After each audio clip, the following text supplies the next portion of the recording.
Testing 1 2 3. Are we live? Are we live? Yes, we are. We are. I just looked up and said, yes, we are. Is my mic on? Your mic is on. We 35 seconds into it. I just looked up and saw it. Now, folks, if you were here last week for the Chip Zdarsky interview, you'll know for the first 90 seconds of the most episode, beautiful, blissful 90 seconds of House of Nerd I've ever heard. who is that? Who is that?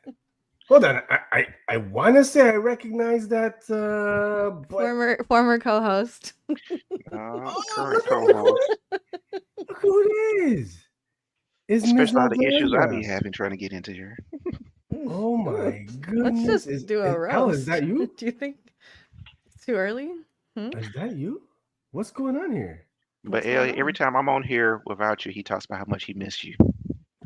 And that's wild because when you're not here, he tells me how much he wishes I wouldn't be here. Oh, man. He's like, I wish Marquelon was on instead of you. Hey, listen. It's episode 121, baby. We're live. A little late. Apologies, folks. Thank you for sticking around and waiting and hanging out with us on this beautiful Sunday morning. And we're live, baby. Marquelon is in the house. Elle is in the house. Elle, man. Like I was telling Marquelon, I feel like I've done like 1 or 2 episodes with you in the last 6 months. So it's good to have you. What's going on, baby? And like, yo, like, where the hell you been? What's going on? What's happening? Oh man, that's wild. I've been everywhere. Yeah, this I know. Everywhere and nowhere. Everywhere else but the house. No, you got to say it like planetary, all across the world and other places. That's what you got to say. All across the world and other places. She's spreading her wings. Fly, baby, fly. You gotta spread your wings. You gotta do you, man. It's all good. We're live Sunday morning. We got a great show planned for you guys. We got Richard Morgan, aka Morgo Comics, joining us in just a second. We're talking Blam Glam, numero 7, baby. 7. I can't believe it. He's up to 7 already. And then, of course, we're getting into Gal Gadot, the recent Gal Gadot news, potential return to the DCU. Curious to hear what everyone's thoughts on that is. And I have so much to say about that. We could do a whole episode on not talking about it. Get out of here. You better. I want to hear your thoughts. You better save that. And then we're gonna get into some comic talk, man. Elle, Martin, they've got some books they'd like to talk about. So should we give a shout out to the dope communities hanging out with us? Let's see who's in the house. Who do we got here joining us this morning? We got first in line, early riser. Good morning, everybody. Film Noir, what's going on, baby? It's good to see you in the house. Who's that? We got Richard Morgan hanging out with us. It's Philly Phil, the city boy. He said, "Happy Sunday, my righteous fam." Welcome home, Phil. He was incarcerated there for a stint.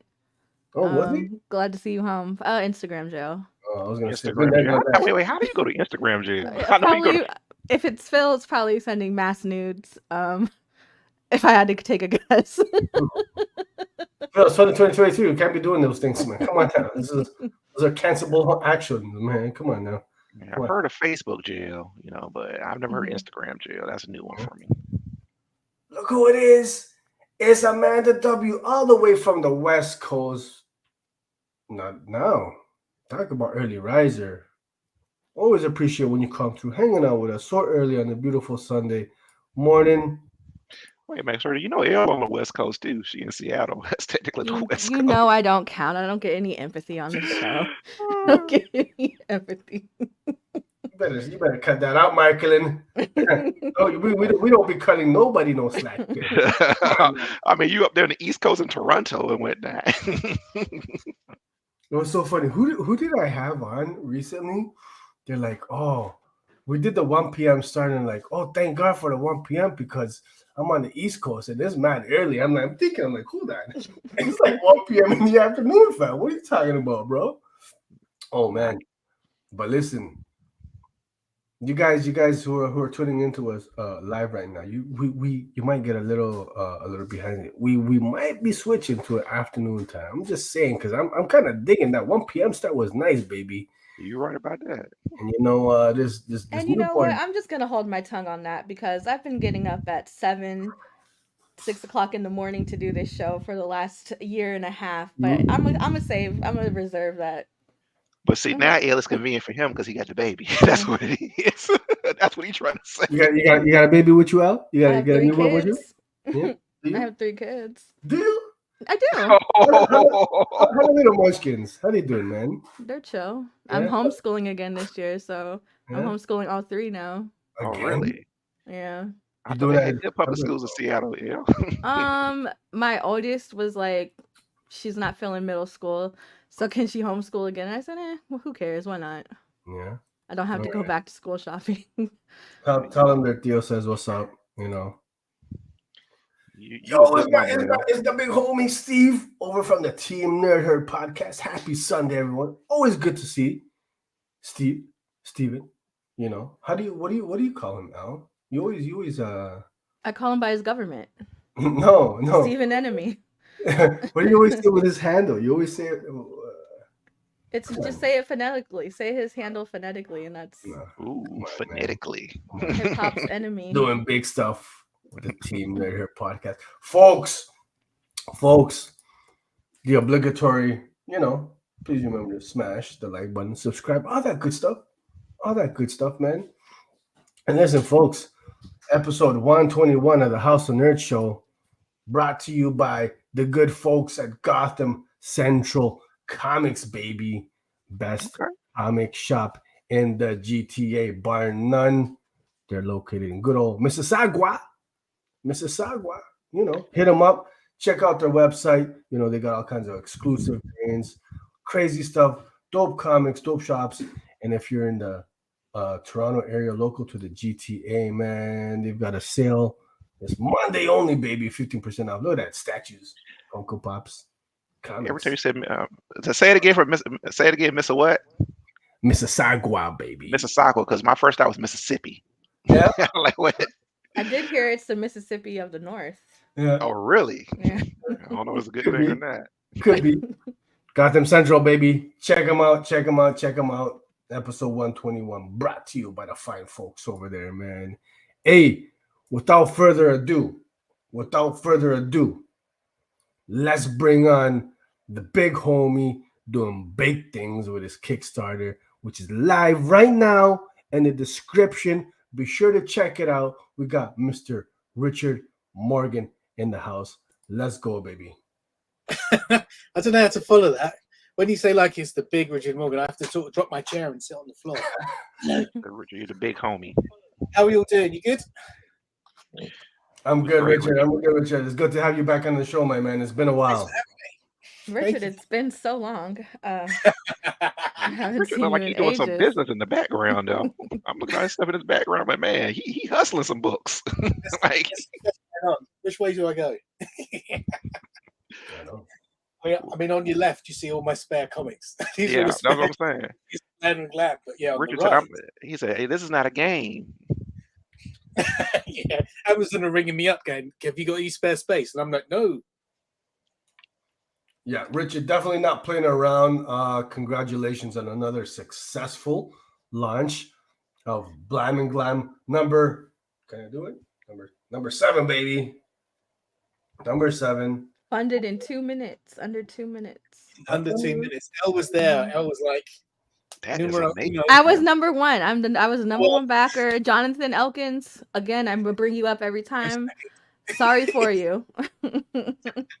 You snooze, you lose. Elle gets the very first official issue number 7, and we even write on the first one, whoever gets it, this is the official first copy. Elle's got that. You must have been quick with them. Well, I was a little insider. I had an inkling of when he would hit live as I was on the stream. So as soon as I saw like his hands on the mouth, I said, refresh. We had people. Yeah, it's like it's not a game. She's like, I think I can't play. But I did warn. I warned everybody. I said I'm going to be number 1. You were right.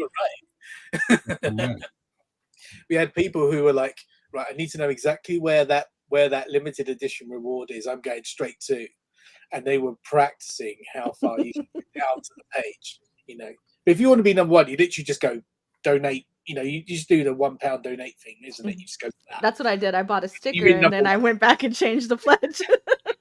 Well, look at that. Now, House of Nerd viewers, she telling you the game right here. Y'all better pay attention. Do that top tier thing, and then make sure you're already logged in, so your credit card information is already in there. And you can be like me, number one. Yeah. Shout out to big homie figure drawing in the house, baby. Thank you so much for joining us. Yes, sir. Yes, sir. What's Philly Phil saying here? S word, did you restrict block the city board from commenting and live chatting with the fam? I don't know. Sometimes, I don't know. We had problems with that before with his account where it would just be not showing up. So I don't know if it's his.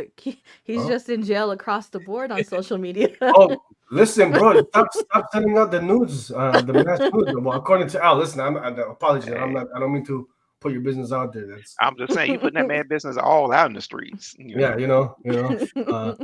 Nah, man. Yeah. I mean, you could ask Al. I don't know what's. I mean, you're coming through loud and clear today. I couldn't tell you what's going on with that. Oh yeah, your comments are coming through. I mean, I see them on the guest side. Okay. There you go. There you go. Rich.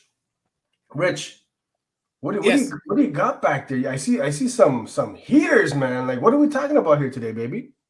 So we got some. I mean, there's a collection of some things I really like back here. We are. Let's just move some of this stuff out of the way a sec. I'm running out of room to balance things, but so running out of room. That's a good sign. It's a good thing, isn't it? I feel like everything's getting smaller. This is one of the issue 6 oil paintings, and to be honest, this was one I wasn't that happy with. I wanted to paint it again, and so that one is almost dry, ready to ship out to that person. It's still, I think it's still quite a nice piece, but I just wanted to push it a bit more. So we're actually going to give this away today, which would be, it's still a real oil painting. It's printed on the blank cover. Sorry, it's painted on the dark covers. I've just got it in the sleeve at the moment, which is reflecting all the light, which is never good. But it's actually real, real oil. So, Rich, you're giving away that bad boy to the audience today. Is that correct? I'm going to give this one away. Yeah. So when we do like a draw of the numbers, like who's backing, anyone who's, hopefully it'll be one of the people from our show in the chat. Otherwise, it might be you've already backed and you still got a chance of winning it anyway. We're going to go back through the numbers. We currently stand at 203 backers, which is insane. But yeah, they all got a chance of winning. So, folks, if you're watching, you're live with us right now. If you haven't backed Blam Glam number 7 yet, again, the link is in the description. Back it, and Rich, you'll enter them. It'll be automatic. They'll be into the giveaway. Is that right? Yeah. I mean, is there I don't know if we've got a spinner we can use. We could do it here and here. I mean, might be able to find us. Yeah, Elle, are you? I hate to put you on the spot. Are you able? I can't share screens, friend. A little wheelie. I can't share my screen. Always excuses. Yeah. Always excuses. Always excuses. This is first day back in the house, and this is what we got to work with, man. Come on now. It was first episode demoted, so I mean, I would love to help, but I can't. If you can put together the wheelie, I think you could send me the link, and then I can screen share it that way, or you just go to spinthewheel.com or wheelspin.com. She's like, Wheel of Spin. No, it's like a website. You just type it in. It's like wheelofspin.com. Oh my gosh. Okay, so we've got that giveaway. And then what else is happening, Rich? We are also because issue 7 is what we're currently funding. We can talk about some of the issues that we've got in our hands already. 1/6 is still available. Those boxes that we pointed out earlier are all first editions. So if you're backing right now, we have plenty of spares. I purposely did it that way to make sure we would definitely get all the way up to issue 8 and people could still buy the issues and them still be first edition. It might even take us into a second chapter. So, for example, so Blam Glam is currently issues 1 to 7, and it's designed to finish this first season issue 8. So this is the penultimate issue at the moment. Okay. Issue 8 is going to be it's going to be a bigger format than the previous ones. It's going to be either 36 or 48 pages. I'm still writing that story. I know where it's going, but it's the level of detail it's going to need. Currently, each issue is 24 pages, so it will either be 50% more or 100% more. So that's issue 8. Also, we've got things behind me. This is one of the A2 oil paintings, which is one of the awards from the issue 6 Kickstarter. And currently, it's been varnished, and I'm just waiting for that varnish to dry. It's tacky at the moment. I don't know if you can hear.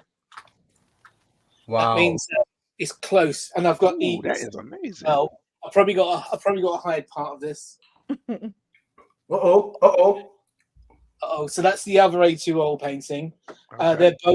They're dry. It's just the varnish is drying now, and then they get shipped out to their backers. We did something different this time for the A2 oil paintings. They're still available. People can, and these are like commission pieces. So I'll say to them, "Have you got an idea what you want, or is there something you want me to, or they leave it to me to do?" But this time we did those, and they're still available. We also did the standard issue cover 7 and the red issue cover for 8. Both of those will be done as oil paintings. So 2 people have already backed. They sold out straight away. 2 people, one back to standard cover, one back to red cover. And that oil painting I'll produce for those covers that then gets photographed and scanned high res and used as the art, they get the actual real paintings used. And of course, for those who don't know, if we're looking at, I'm just going to pull out number 6 a second. So the standard and the red cover is always done by me. So this was issue 6, standard this side.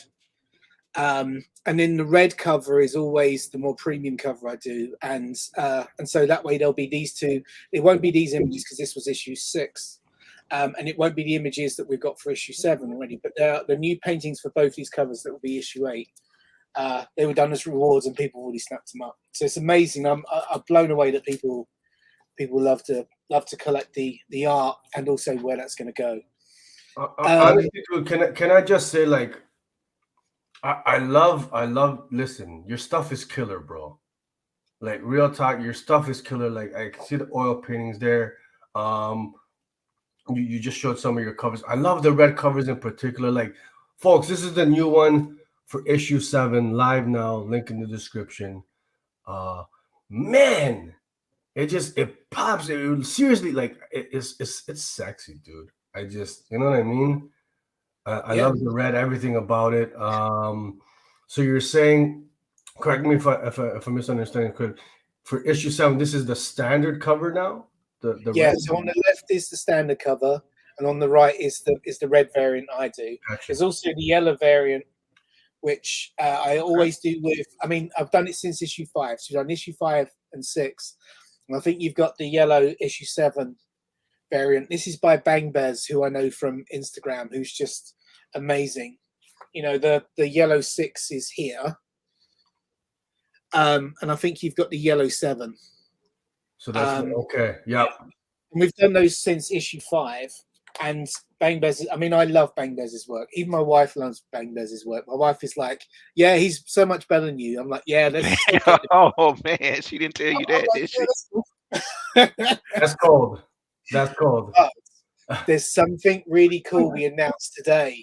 I mean, we announced it on the show with Elle when we was with Pink on Pink Bars, but we also did the official tease of the new issue 8 cover, which is by another artist. So if anyone's ever read 𝐂𝐨𝐦𝐞 by Daniel Freeman and Robert Semelin, great book.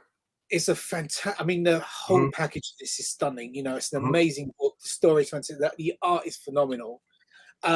We did I did a cover with Robert for issue 8. So even though we're at issue 7, it was funding some of the things we're going to do on issue 8. And Robert's done 2 covers for us in he'll be the purple covers. So I'll be standing in red. Bang Bez will be yellow. Robert Semelin will be the purple cover it's like a purpley pink, and that's currently, there's a teaser shot of that in the campaign, and people just click on updates and it's the most recent update. Okay, that's pretty cool. And there's something I love Robert's work. He does hand-drawn stuff. He also does CGI model stuff, and this was one of those pieces. This was if you remember. Oh, what is up with my brain? Oh no! He said, "Oh no." It's gonna come to you in a second, Richard. I know. I have to take a step back. Hang on. Let me see if I can find. And then I'll Oh, good, Rich. Happens to me every day, man. Brain fart. I don't get my coffee, man. I'm gonna forget it. I'm gonna train. And I think Richard is talking Callie on Tuesday. Callie? Callie. Hey, shout out Dark Horse. Yeah.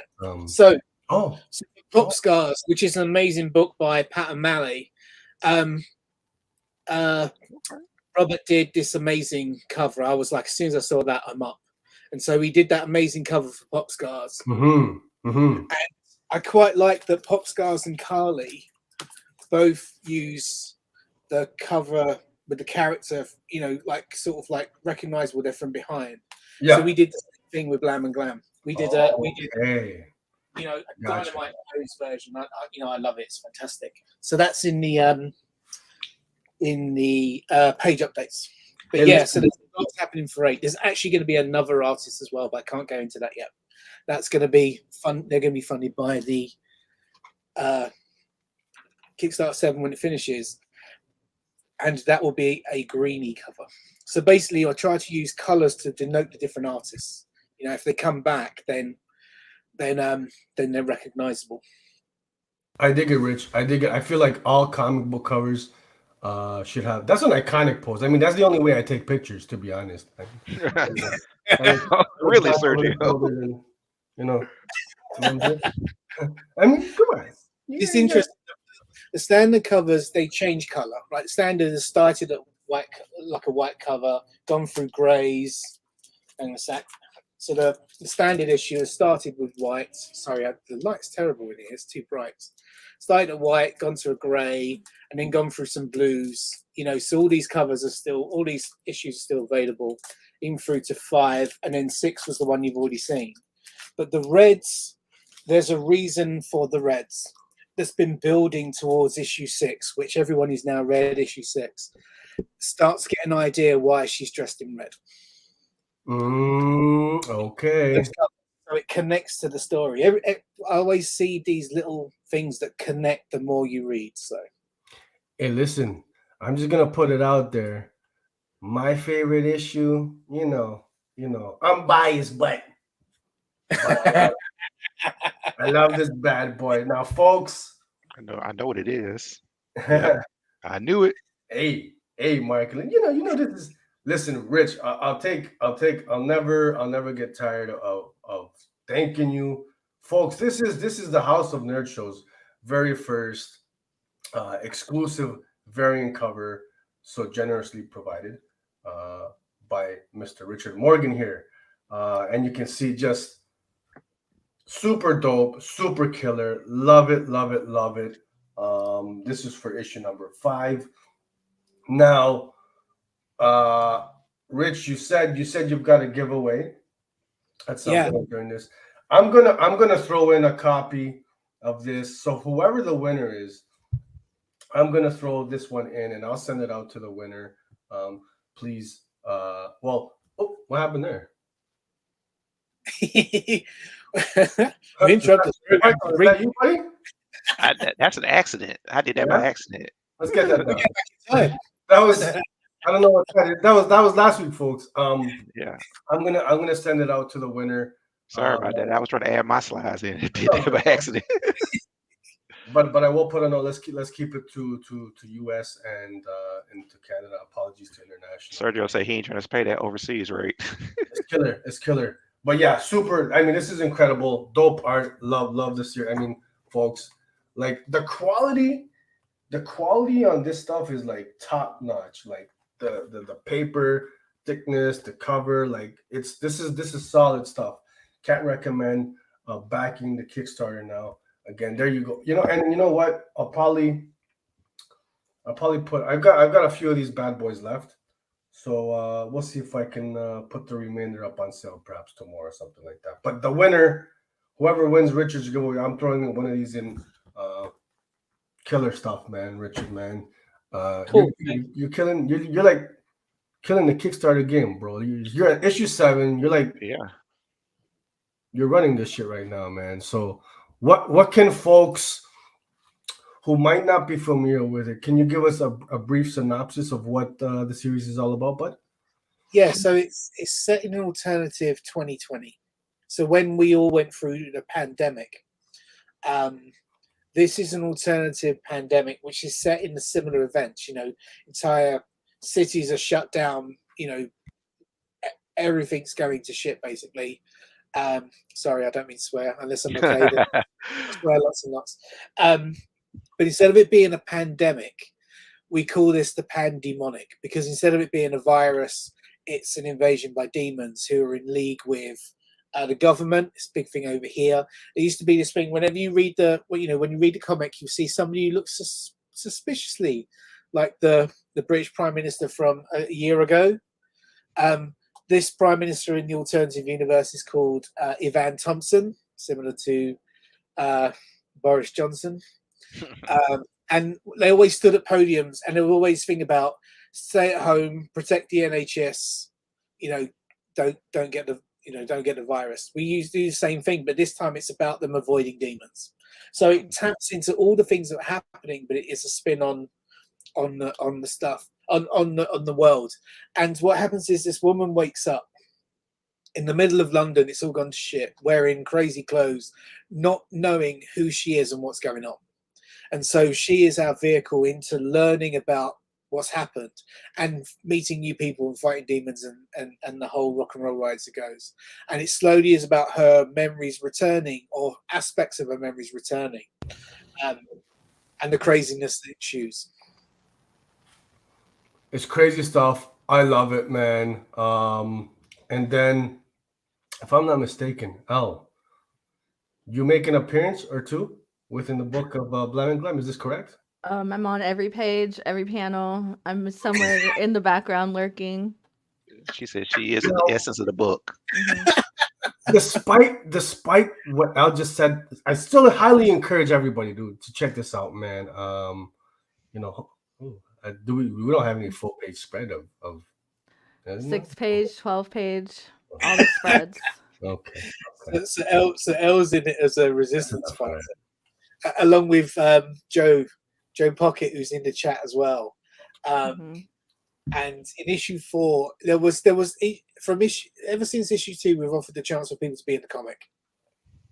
And I think issue 2 there was a billboard with some missing people on, which I encourage people to look at again when they get a chance to read the comic, because there's some hidden clues in that missing person's board on the left. But on the right was issue 3, where 3 people paid to be humans that have been taken over by demons. The demons are actually heads, and they sit on top of people, and horrible things happen. So these were 3 people who paid to be in as people who get killed. And in issue 4, we then offered out for people to be resistance fighters, and we also painted in Elle and Joe.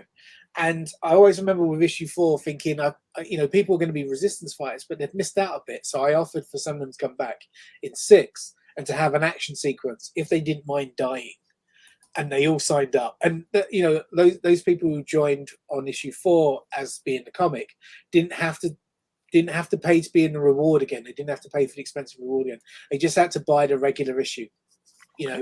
And then they still, and everyone who's in the comic gets an A3 size 𝐬𝐴 print, which is a stunning print of the page they're in, as a really nice collectible. Even it's numbered at the bottom, sign it, so they know what issue it's from, what page, the writer, the artist, and it's just a beautiful print for people.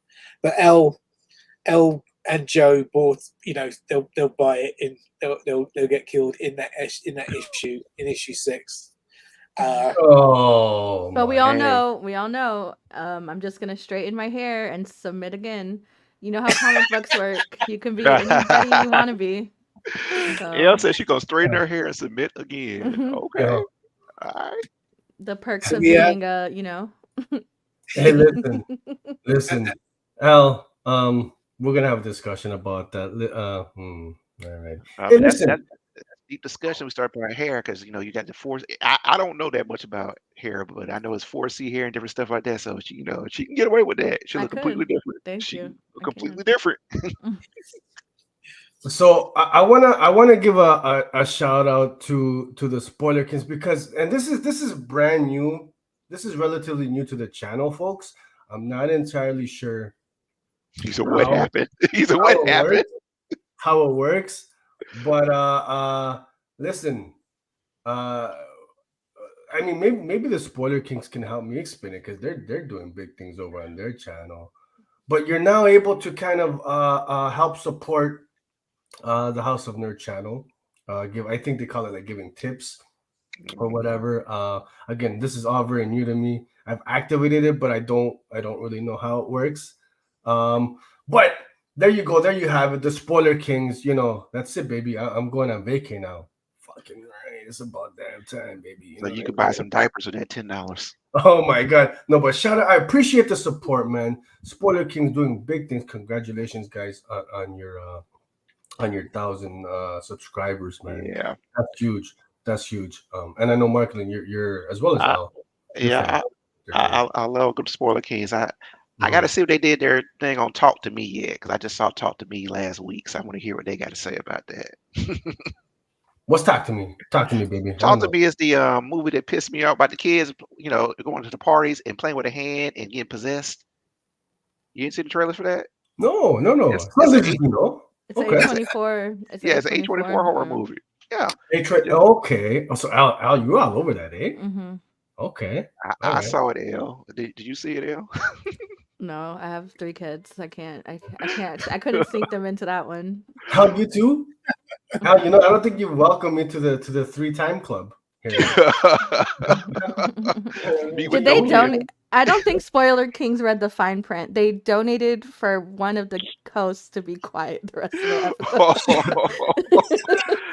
It's so weird. Did you see that fine print? It said it said the northernmost host.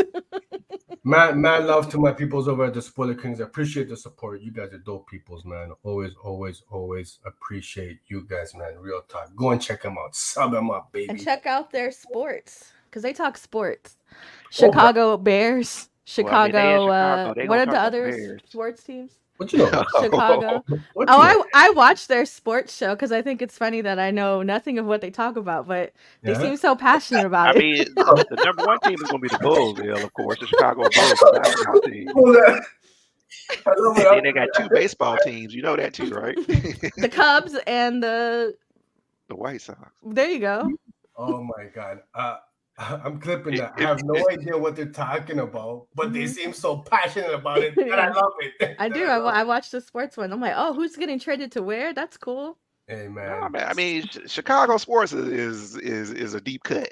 And one of my best friends that I've had on the show, Mark, he's from Chicago, so I know they don't play about that at all. Oh man. Yeah. So again, sports. Spoiler Kings, I appreciate it. Yeah, man, folks. You feel like it in the morning when you're watching us, you feel like tipping us, throw a coffee away or something like that, whatever, we'd appreciate it, helps keep the channel running and stuff. There are costs involved with this, but nothing obligatory, but everything is always sincerely appreciated. My man Frank is in the house, baby. Good to see you, homie. It's been a long time. I hope everything is bueno with you, homie. He's saying I'm waiting for A24's The Iron Claw. There's another one that I'm not familiar with. I've heard of it, but I haven't seen a trailer for it yet. But okay. I mean, A24 is like, what was Harvey Weinstein's film company? That's like that version of that. What was it called? Red Flag. It's Iron Claw is the Von Erich story, the wrestling family. Oh, that's gonna be good. That's gonna be like the male version of the Virgin Suicides, and I'm ready to be depressed. Because that whole family, but the history of that family. Yeah, depressed. And the Virgin Suicides is depressing too. So I know that's why I'm saying it's gonna be the male version, because they're right about at the same rate there with Macabre. Hey, listen, folks. We mentioned Spoiler Kings hit 1,000. We're not quite there yet, but We at But 700, right? We did 700. We did hit 700 subs very recently. I want to give a shout out to the community. A sincere thank you, man. We're a small channel, but we're trying to grow. So I just want to take a moment to thank you guys. I appreciate all the love, the support, those who are here whenever they can make it, and those who are here like damn near every week. Shout out Cookie and a few others, man. I appreciate you. But yeah, we got a giveaway. I'm gonna get into it. Just, you know what, I might as well do it now, real quick for you guys. Actually, Elle, it's been a while since you stalled. You think you can stall for a sec? I would love the chance to talk uninterrupted. Go for it, man. Thank you. Thank you. Let's wait for him to leave. Can you black out the screen, please? Get out of here. Do your thing. So Richard, so I don't know. I live on the West Coast, so I pronounce it Cali, but it's Cali? I've no idea. It might be Cali. I always say Cali because I think of Indiana Jones, Temple of Doom, Goddess of Destruction. Yeah, I always say Cali. right. Yeah.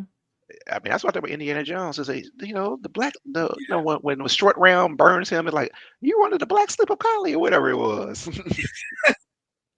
That's where I learned the word from. And you're talking about it on Tuesday, right? On Pink Buzz, because I was gonna try to sneak in a quick read. Yeah, I mean, it's a fast read, but it's a stunning. It's worth reading. I reckon you read it twice. Yeah. And it's incredible. But yeah, I've seen a bunch of interiors on it. I just haven't had a chance to. It's amazing. I'm trying to see if there's something I can do without spoiling it. And I think the first page. The first page is. The whole package is stunning. I'll just show you the first page, and then it's basically it's like watching a 𝐬𝐭𝐸 Western. Mm-hmm. Ooh, it looks smooth. I see it now. Like, how many characters do you know are walking around with a knife buried in their back? And they now wincing from pain because I'd be like, ow! Ow! Like, ow! What's that? Like, I'm bleeding up here, man. Stab me in the back, literally. I'm looking forward to chatting about that one. That's with Joe and Johnny. Yeah. On Pink Buzz. You say you're gonna sneak in, Elle? Yeah, I'm gonna try to get it because it's on Tuesday, so I have all day tomorrow. I got time to read it. Is it Taco Tuesdays? I never know. Every Tuesday is Taco Tuesday. Every day is Taco every Tuesday. day, every Tuesday. I've had a complaint where my husband was like, "All you make is spaghetti, tacos, and enchiladas," and I'm like, "But they're good." Like, wait, spaghetti? I get because you got a big family. Because tacos, because they're easy, I guess. Well, because I'm California, so I do street tacos. Oh yeah, crunchy from Cali. Or birria, like any kind. And that's the thing. There's variety in it, so it's not like I'm making the same kind every time. It's not always white people taco night, just once a month. See, that's like on the whole taco and pizza thing. I would pick pizza over taco personally. Yeah, no, you can do so much with taco. I would take taco. And that's what all people day. keep telling me, and I'm like, but I'm just getting to the point where I'm doing the bowls and stuff like that now. But you're right. This is a whole show on its own, isn't it? Could be. It very well could be. I've just been doing some live drawing. I've taken an ink sketch. The light in here is terrible. I don't know what's going on. But I'm just doing a quick pencil and ink sketch of the red cover. So we're going to do this as a giveaway for somebody on the chat as well. Once I finish drawing. Man, he's speedy with it too, man. Yeah, man. And if number one wins, it'll be the brunette glam. So wild. Okay. That'd be great. So here it is, 700 sub giveaway. Got a couple packages for you guys. A winner gets the choice of which package they want. Package number 1 includes Daredevil 25. This is a bit of a key. The first Elektra as Daredevil. All right, this did big numbers. Which we talked about last week with Chip Zdarsky. Yeah. Of course. And there's going to be a tie-in to the Chip Zdarsky episode. Stay tuned, folks. So that's that. Prison Funnies. also from Chip Zdarsky. Hard to come by. This is, I think, if not his first, some of the earliest stuff. This is old. Yeah, that look like a deep cut right there, man. Yeah, buddy. Yeah, man. Chip, and then you've got a Still Water #1, another Chip book. But not only that, folks, I'm gonna hit you guys with the entire first volume of Stillwater, the complete first arc, all of these issues, 5 or 2 through so 5 through 6. Yeah, I think it's 1 through 6 was the first arc. Yeah, all signed by the artist Ramon Perez. Okay, how you even come across that, Sergio? That's what I'm saying. This is what we do over here in the house, baby. I'm just saying, man. So that's the first package. So you got the Daredevil 25, Stillwater Volume 1 signed, and his Funnies book. The other option here, you know, we got a little CGC action here for you guys. Something is Killing the Children. Now this is an exclusive variant, only available. It was to a private Something is Killing the Children, I guess, fan group. I think it's 𝐬𝐭𝐚𝐲 and Izzy's Comics. This is for Something is Killing #14. So you'll have the choice of either this bad boy or the Chip Zdarsky package. Okay, and we know James Tynion is fresh off the Eisners this year too. Man, he won this. He did his thing. So here it's pretty. I mean, it's pretty straightforward. Here are the rules to enter the giveaway. 1, send a screenshot via any of the House of Nerds socials, or you could email us at houseofnerdshow@gmail.com, showing that you're subscribed to the House of Nerds channel. All this. Hey, gotta do it, baby. And you gotta answer the following question. Okay? I did not know you were gonna do that. That's a good one. You gonna make sure they watched it, because I had problems getting on that day. So you have to watch it to find it. So last week we had the pleasure, the honor of having Chip Zdarsky back on the show. We played a little game with him called Wanted. So you got to answer the question: how many questions did Chip and Marquelon match up correctly during the Wanted game in episode 120? It's in the channel. So send a screenshot showing that you're subbed and answer that question via DM, email, all that good stuff, and you're entered into the giveaway. And I'm gonna give you guys a couple bonus opportunities, 2 bonus entries. If you send a screenshot showing you've liked the Chip Zdarsky interview, that's a bonus entry right there. And if you share the giveaway post, which I'm gonna put up tomorrow on all our socials, that's another bonus entry. So up to 3 entries for everybody as well. This is open to international peoples, because I know I've been holding out on my UK peoples, my folks in Australia, Peru, Japan, wherever. All that I ask is you pay the difference in shipping costs. $400. I know, I'm not trying to. So who's the win? No, I'm just kidding. You know what I mean? And then, so giveaway open to Canada, US, international. Winner to choose between one of the 2 prize packages. And the giveaway is unlocked when episode 120, the Chip Zdarsky interview, hits 700 views. I think we're well over 500 now. So head on over to the interview. We had a great time with Chip, man. And then, I'm gonna drop a video on the channel tomorrow as well, going through all of this again for you folks. But yeah, man, thank you guys for the support, man. And good luck. Good luck. Yeah, that's a giveaway. I tried to do it at 700, man. I mean, that's a great giveaway. I mean, I'll be honest with you, and I like it's like your requirement, because they want to actually go find that. You know, you gotta put I had to make a little bit of effort. You That's know, a word because they was like, well, yeah. because I didn't. I'm gonna give you a hit for you. I watched. I didn't start, and I dropped and came back in. I No, heard you're Mark, giving away the Toronto ring at 1,000. Ooh, Never. he's a what? That's He's a word what? on the street is. Never, Word on never, the madame. street. Well, is it the Toronto ring? What's that? Is that a championship ring or something? Not That's him getting exactly up. it. Yeah, he got to get up and find it. No, baby. Let me put it on the. I heard that. I heard when it hit 701 subscribers, he's giving away. Look at that. Look at that. We got the chip, baby, 2019. Lest we forget. So, Yeah, I folks, realized, Sergio, half you a got a whole decade Superman ago. outfit on too. I just realized that. man. Superman the GOAT, baby. You know. I mean, you only named your kid after him, so yeah. Hey, Rich, we've got before we move, we're gonna move on to the DCU conversation in just a second. But I did want to, folks. Rich has got some great tiers, man.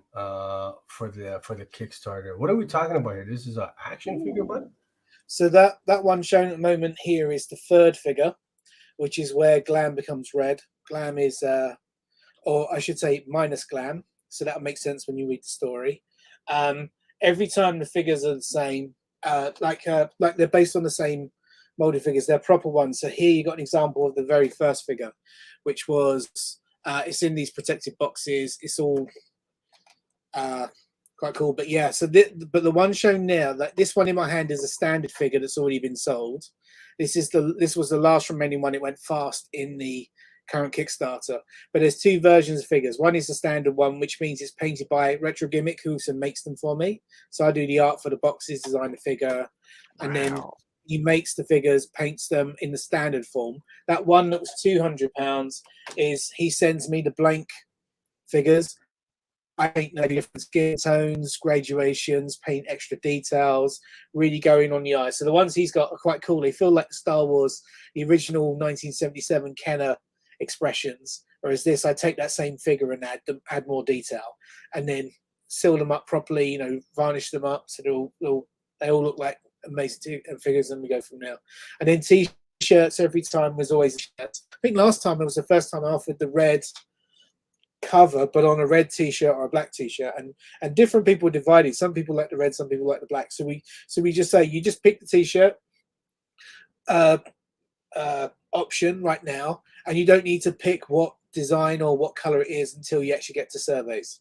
And if people want more than one, they could just add another t-shirt. And again, when it gets surveys, if they bought two, just tell us which ones you want.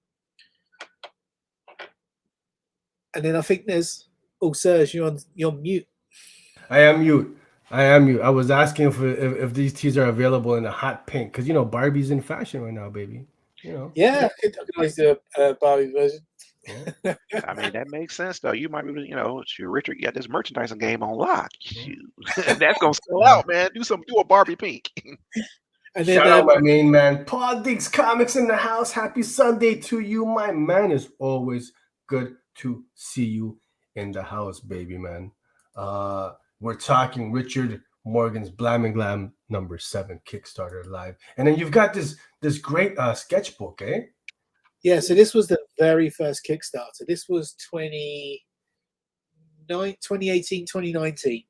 And it was the first time, because I'd been doing Blam Glam sketches for about a year on my Instagram. Originally, Instagram was about doing oil painting. It's about learning how to do oil painting, learning how to do digital painting. And it was like portraits of people, but also I'd done a game that was on the App Store. It's no longer on now.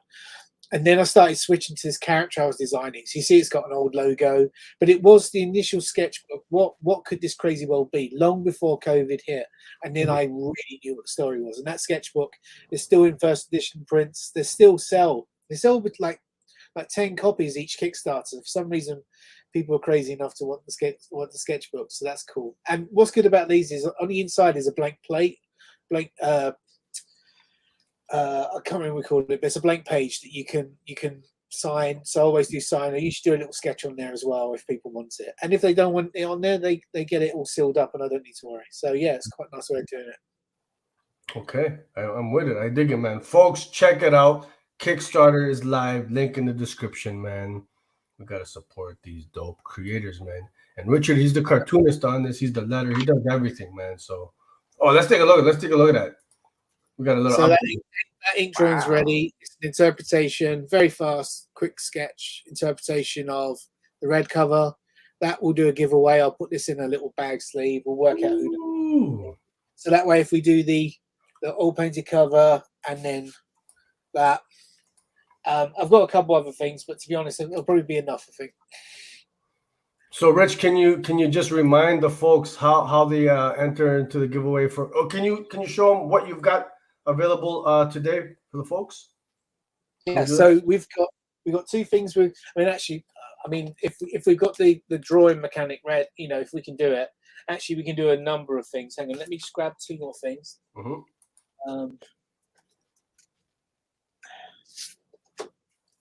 So we're going to give away one. So if you back the Kickstarter, so the link's in the bio bit below. Is that right?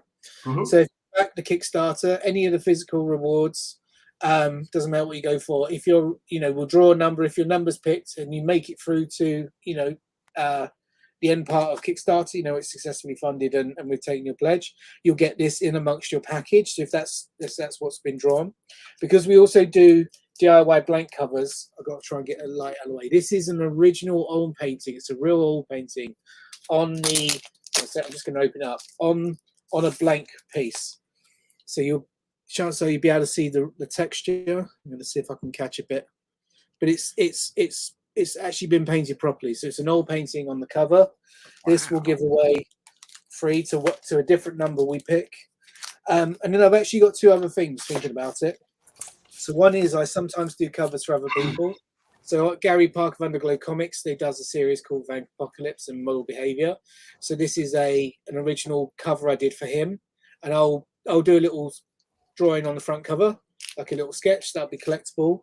And then the last one, 𝐬𝐭𝐚𝐲, who does, let's see if I can find the actual cover, who's just launched Sex Sells. He's just been funded Sex Sells, got me to do one of their covers, and I received these yesterday.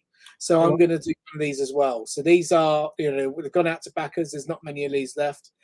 He sent me some spares, so I'm going to give one of these as well. So that way we got 4 things we can do. We can do, see if I can work together. 5 things among the many things. So I gotta make sure. You gotta stop for me, so I'm able to go and play my reward, man. I gotta get in. Yeah, you just go. I've already backed the Kickstarter now before we start drawing. Okay, I did. We can do them throughout the show or whatever's most useful, or do them all up front. It's entirely up to you. We could probably do them all up front. Let's save the giveaway for I think after the DCU discussion. Elle, Marquelon. It's that stall time, baby. Okay, that's stall time, baby. That's all good, I'm still on this Von Erich family. I'm still on this thing for the Iron Claw. I'm hurt by that, man. Hey, why is it doing that? We all have on. You see production what value. What's the saying when the monkeys run the house or something? What's it called? Wow. You know the saying? Yeah. Wow. You replace a bunch with monkeys. Listen, well, folks. me and you, I'm saying it not on our behalf, but again, it's me and you are good, Marquelon. It's not about us. We're not the one running the show right now. Please, Al. Madam. By the way, Spoiler Kings, I saw your comments. I didn't throw it up on your 6 rings. I can't throw that up. But I got my one. That's all I need. That's all he needs. I can die a happy man now. That's all I wanted was one chip, man. So I'm and that's all you'll get. I'm just kidding. Like you guys got spoiled in Chicago. 6 with MJ. Folks, it's time. We're getting into a little DCU news action. It's the return of the House of Nerd News Network. Here we go, baby.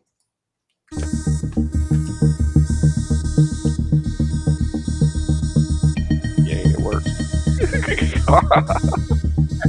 I'm having that Sergio bopping to the music, to the news trailer. I got music. it. I got it. I love it, man. Hey, what's so? I mean, what do you guys hearing? What's the word on this, man?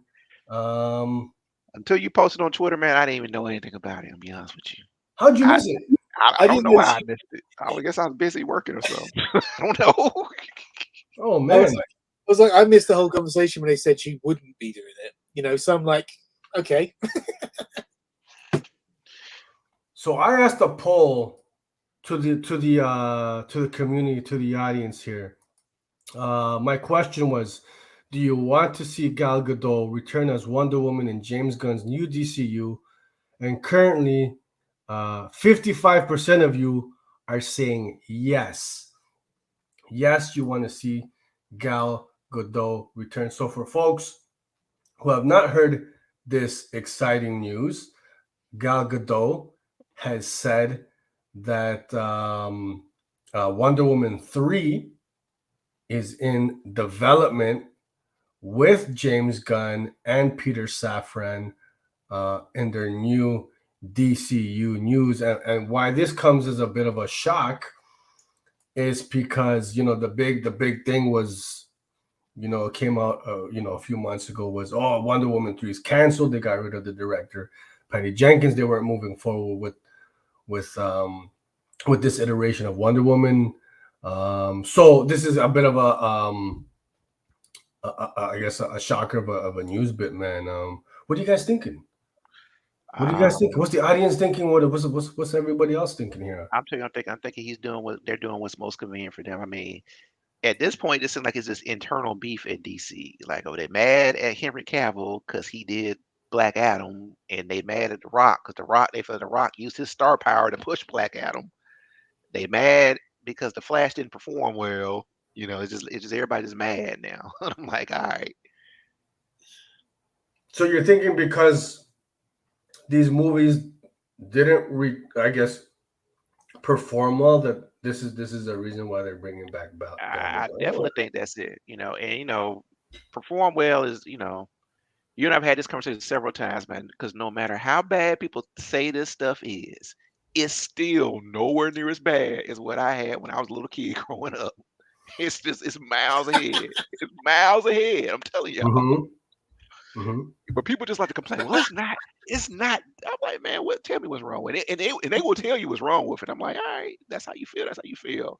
But y'all have never really seen bad stuff before. I just feel like Gal Gadot. Nobody cares over it. Don't care about none of the cinematic universe anymore. I liked The Flash. I really enjoyed it. But honestly, you could scrap everything and come out with new movies and I would still see them. You could keep doing what you're doing and I'll still see them. I simply do not care about the back chatter anymore. And I feel like it's in their best interest to shut them about it moving forward, because the more drama they're putting out there, the less interested I get in the final product. Yeah. It's like I remember when Man of Steel first came out, and for me it was pretty quiet. I didn't know much about it, and then I was like, I'm going to try this film, and I did. But now when it's this whole argument about who's going to be doing what, and they're building up this hype, and I'm like, I don't care. Yeah, you know, if I get there and I love the film, fantastic. You know, just don't ruin it for me before I get there. Mm-hmm.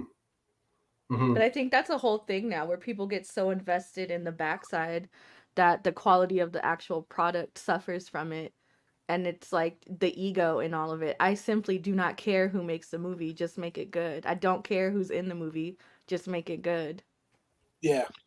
But, you know, like go ahead, Richard, we say it do well because it doesn't do any million, billion, whatever we have to call it now. Whereas I think the amount of money that goes into making the films is like eye-watering. So can it be successful? You know, if it's so high, all the different effects and the stuff goes into it, can you say it's successful in the end? And that's another thing, exactly, because if you're going to spend $50 million to make a movie and it doesn't even break even, and you justify the next big one by saying you have to have this star power, you have to have this director, you really don't, because you failed when you did. You're more likely to make up the money having a team of nobodies than, a team of all-stars. But that's what Guardians of the Galaxy was like, wasn't it? It was like, how many of us had really heard of? I mean, I hadn't heard of James Gunn. I've no idea what James done before. And Guardians of the Galaxy I'd never heard of as a comic. And then I was like, wow, this is the film I want to see. And it will still be one of the standout ones for me, the first one. Mm-hmm. I mean, but it was a risk because they were the B level, for people who read comics, they were the B level, characters, and it worked. And now everybody knows who Guardians of the Galaxy, which is amazing to me. Everybody knows who they are now. Thank you, Fabian, for pointing that out. Gal Gadot, because that was a good one. I don't care what you say. It was a good one, 100%. I really enjoyed that one. I'm clipping that. Listen, Figure Drawing saying here, he's getting into it. He's saying Gal Gadot is pretty, but her scrawny body type does not work for the role. Also, she has charm, but she's a pretty average to bad actress. Now, I'll say this much. Go ahead and agree. She's absolutely gorgeous, gorgeous woman. In terms of the body type, I don't know that necessarily matters. I get what you're saying, but in this case, I think honestly, she's become like I love her as Wonder Woman, man. She nailed that role for me. There's just this charisma, right? Whoa. Wonder Woman is the only film series in this iteration of DC that I don't like. Oh, and really? Gal Gadot, Really? honestly, Wow. I saw this post that was like, Gal Gadot loses 10% of her acting ability with every role she gets. And I have to agree. She's a pretty awful actress. Wow. And honestly, Wonder Woman could be 120 pounds, 180 pounds, 200. It doesn't matter because Amazons are not human. Like, they're made of something else entirely. So body type, I don't really care. Like it doesn't matter because it's not her, body type that does anything physicality wise. Agreed. But it's the acting for me, and she does not do it for me. I did not enjoy the first movie. Really? Certainly slept through the second one. Don't like any of her cameos. I do not like her as Wonder Woman. She looks like her esque, but that's as far as that's where I draw the line. Well, I hated Wonder Woman. I hated Stop it. Get some help. It was boring. It was boring. I disagree with you. I did not like Wonder Woman 2 as much. I enjoy it. I've enjoyed every cameo she's done, even the most recent ones in Shazam and Flash. So those movies should be out on Max by now, So she's in both Shazam and Flash. I enjoyed her when she showed up in Superman versus Batman. I enjoyed the first Wonder Woman. I think they missed a good opportunity on the second Wonder Woman because I'd have left Maxwell Lord out and just did the whole Cheetah story because Kristen Wiig was good as Cheetah. And I'm like, man, we're finna see Wonder Woman lay these hands, man. It just we went to this whole other. Let's bring Chris Pine back and let's stick him in here and let's bring Max Lord in here. And I'm like, man, I want to see Wonder Woman lay hands on Cheetah. That's what I want to see. And I didn't really get to see that. That's why I'm mad about the second movie. I didn't like the second movie. The first movie I enjoyed. It was just different for me, and I think it's probably because I'm not close to. I never really read these comics. Like Wonder Woman. To be honest, I never really read a lot of DC unless it was a Batman, like key graphic novels. That's when I'd read. But in terms of Gal, I mean, in the first one, I quite liked. I thought she was quite good. Yeah, she's not an amazing actress, but to be honest, how much of an amazing actress? How much of an amazing actress do you have to be in this role? I don't know. In the second one, I didn't like that. I just didn't like the film. I think it was just trying to do something weird. When you see her in Justice League, I mean, Justice League was like shocking. Even the $500 million remake with Schneider was better, but and I did enjoy that, but that's a lot of money to try and correct. So I still don't think. But in there's the awful bits with her. So the thing I'll be interested in is who should play her. Like, if we think of not necessarily, because remember, an actress will bring something different to the role. You see him turn into this other person. Who could really do it? And what's the one thing they've really got to encompass? Rich, hold that thought. I think I've got the perfect casting for that in just a second. We're going to get to that. I agree with Elle. I agree with Fabian. Not the greatest actress, but I don't think she really needs to be in this role. Exactly. I mean, well, but DC always tries to have a level of gravitas to their movies where this is a serious movie. So if you're going to present to me a serious movie, have a serious actress. But hold on. She held it down in the first Wonder Woman, which was more, I guess, serious than the sequel, right? I would agree. And both boring. I think it's that she's given good material. If the film itself is good, she can pull it off. Like to Rich's point, Wonder Woman 2 was not a great film. It was so much weaker than the original. It was actually jarring. Like, just it to me, it's like how is it made even by the same director? For me, they were making stuff up. It's like they shoehorned Chris Pine in there, and they shoehorned old boy that everybody loves from The Mandalorian and Last of Us. It's like they shoehorned their stories in. I'm like, that's not what I want to see, because the trailer is clearly like Wonder Woman's gonna fight Cheetah. That's what the trailers indicated. When you got in the movie, it was something. Well, remember, it's a pandemic movie too, so it actually went directly to HBO Max on Christmas. Yes, I recall that. Yeah, so that's how they got some of the views on it. Yeah, which is tough. Hey, listen, Frank's got a great point here, and I want to touch on this. Frank's saying it's hard to let stars go. Do y'all think James Gunn is gonna let Margot Robbie go? It's all about star power. Agree. You need some level of star power.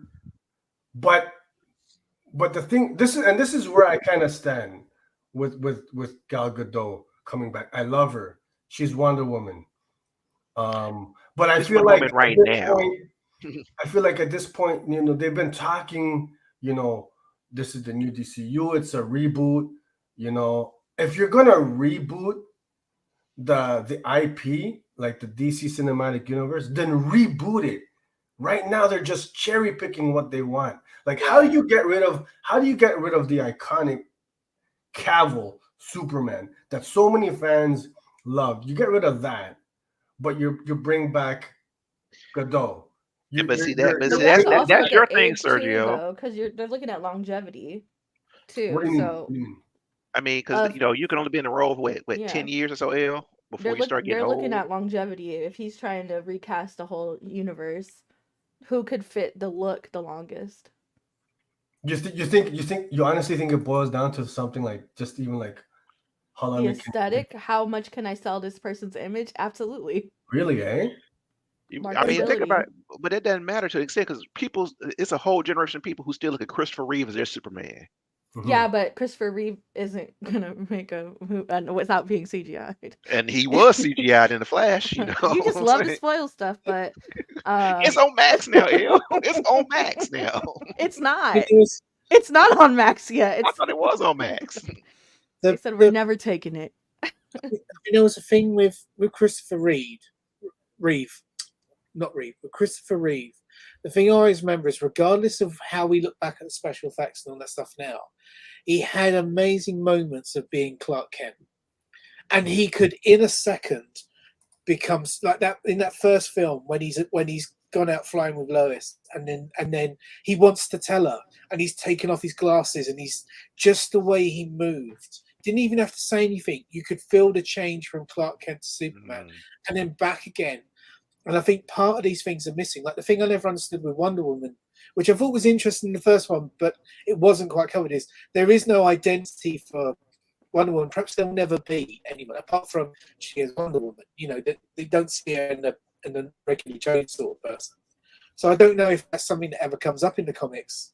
I thought it was an interesting touch where they're trying to camouflage her as a regular person, in the first film. And of course, she's like, "No, I don't. Why would I do this? This isn't me."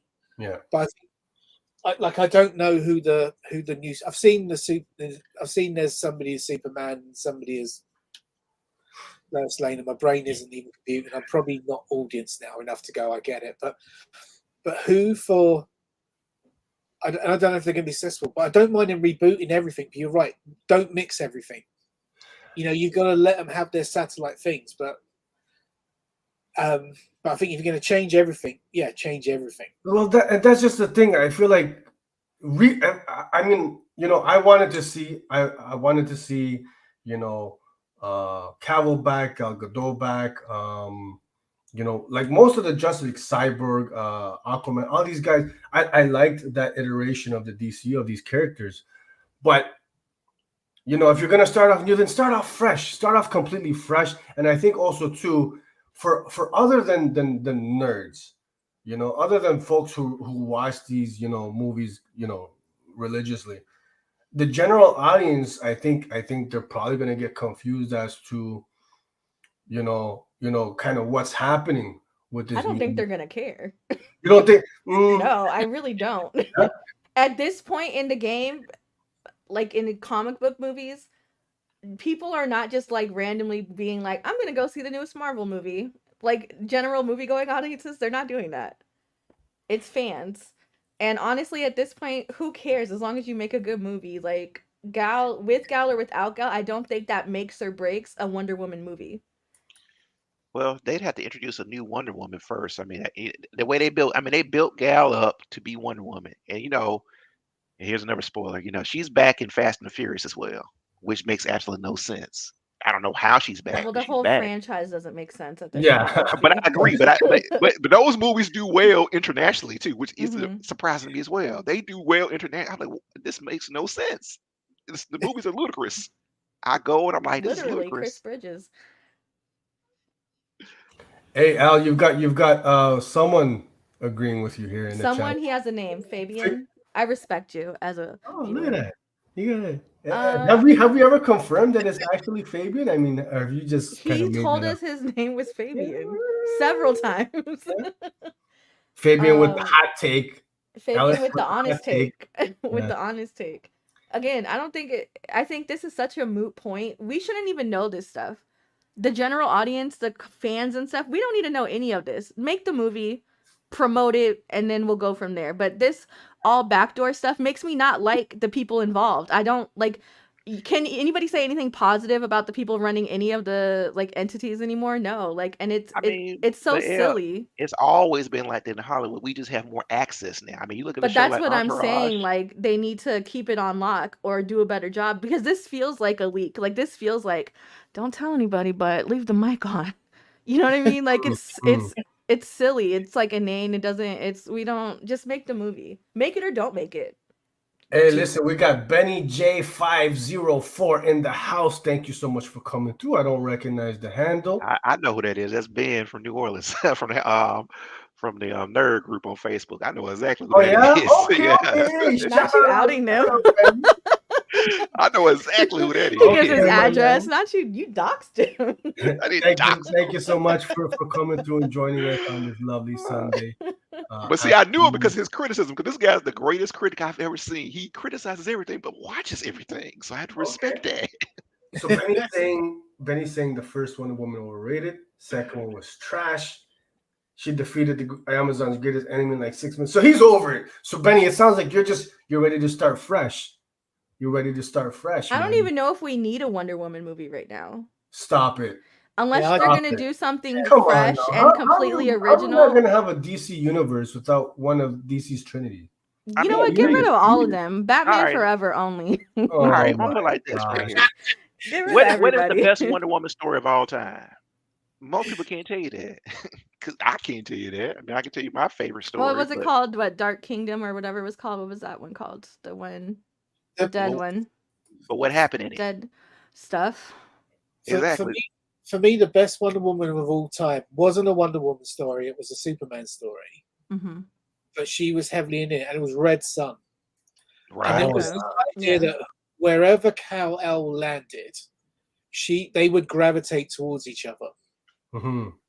You know, whether you're American or Russian, it didn't matter. That there was something that was always going to pull them together, and they would still have a connection, which I thought was quite powerful. It's not even a major role, but there was something in that where you go, brilliant. I really understand more about that character, even with that different spin on. But I was watching, because I think a lot of the roles are missing somebody really, really so immersed in I don't mean they're immersed in the character, but everything they do is so believable. I find all the CGI fights and all the stuff is and you don't feel anything, right? Mm-hmm. I was watching again Atomic Blonde the other day, and the physicality in that film, she's phenomenal, right? The way she does all the action, the way she's in there, the way she carries the scene. There's something about how she gets in the character, but then does all the action. Like I go, this is more powerful than seeing a DC or a Marvel fight. There's that whole thing where she's going through a building, the whole staircase, and she's throwing herself into throwing people. There's something about the way that worked, and it's missing in this stuff. They might as well just done this half the time, and you've defeated someone. I think that's what's missing. I don't believe it. He's saying what I'm saying. He want to see people he want to see Wonder Woman lay hands. He want to see that. That's what I want to see. That's it. And who does? So Frank's saying most people don't view Henry Cavill as iconic. Gal is the first Wonder Woman.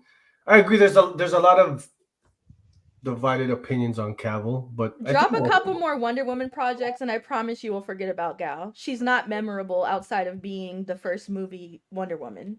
Yeah, Cavill. Benny's saying Cavill the best Superman. I agree. Her costumes aren't even iconic. Honestly, yeah, I'm with Marquelon on this one. I'm with Benny. I mean, listen, Reeves was my first Superman. I love it. Iconic. The theme song. That's my Superman theme song. I love the brightness, the hopefulness. But for me, Cavill, bar none, is the best Superman. I think it's, to be honest, kind of not even really close. And then Paul Dix Comics saying Linda Carter is the Wonder Woman of my childhood. Yeah. If you had reruns growing up, Wonder Woman was like Wonder Woman. She spin around and stuff like that, and all the older people in my house was like Wonder Woman, fine. Wonder Woman. She really Brazilian, and she got the shape and I didn't get that because I was a kid watching it, but as an adult, I'm like, damn, Wonder Woman was fun. Wonder Woman was fun and way better than Spider-Man in the 80s. When he's sort of like up against, not even touching the wall. It's like this. But I mean, Cavill is good, but he's let down by a lot of things, right? Mm-hmm. I'll tell you what's great about the Cavill performance in Man of Steel is when he's learning his powers, right? When you're like, it's not flying, it's the jump that becomes the flying.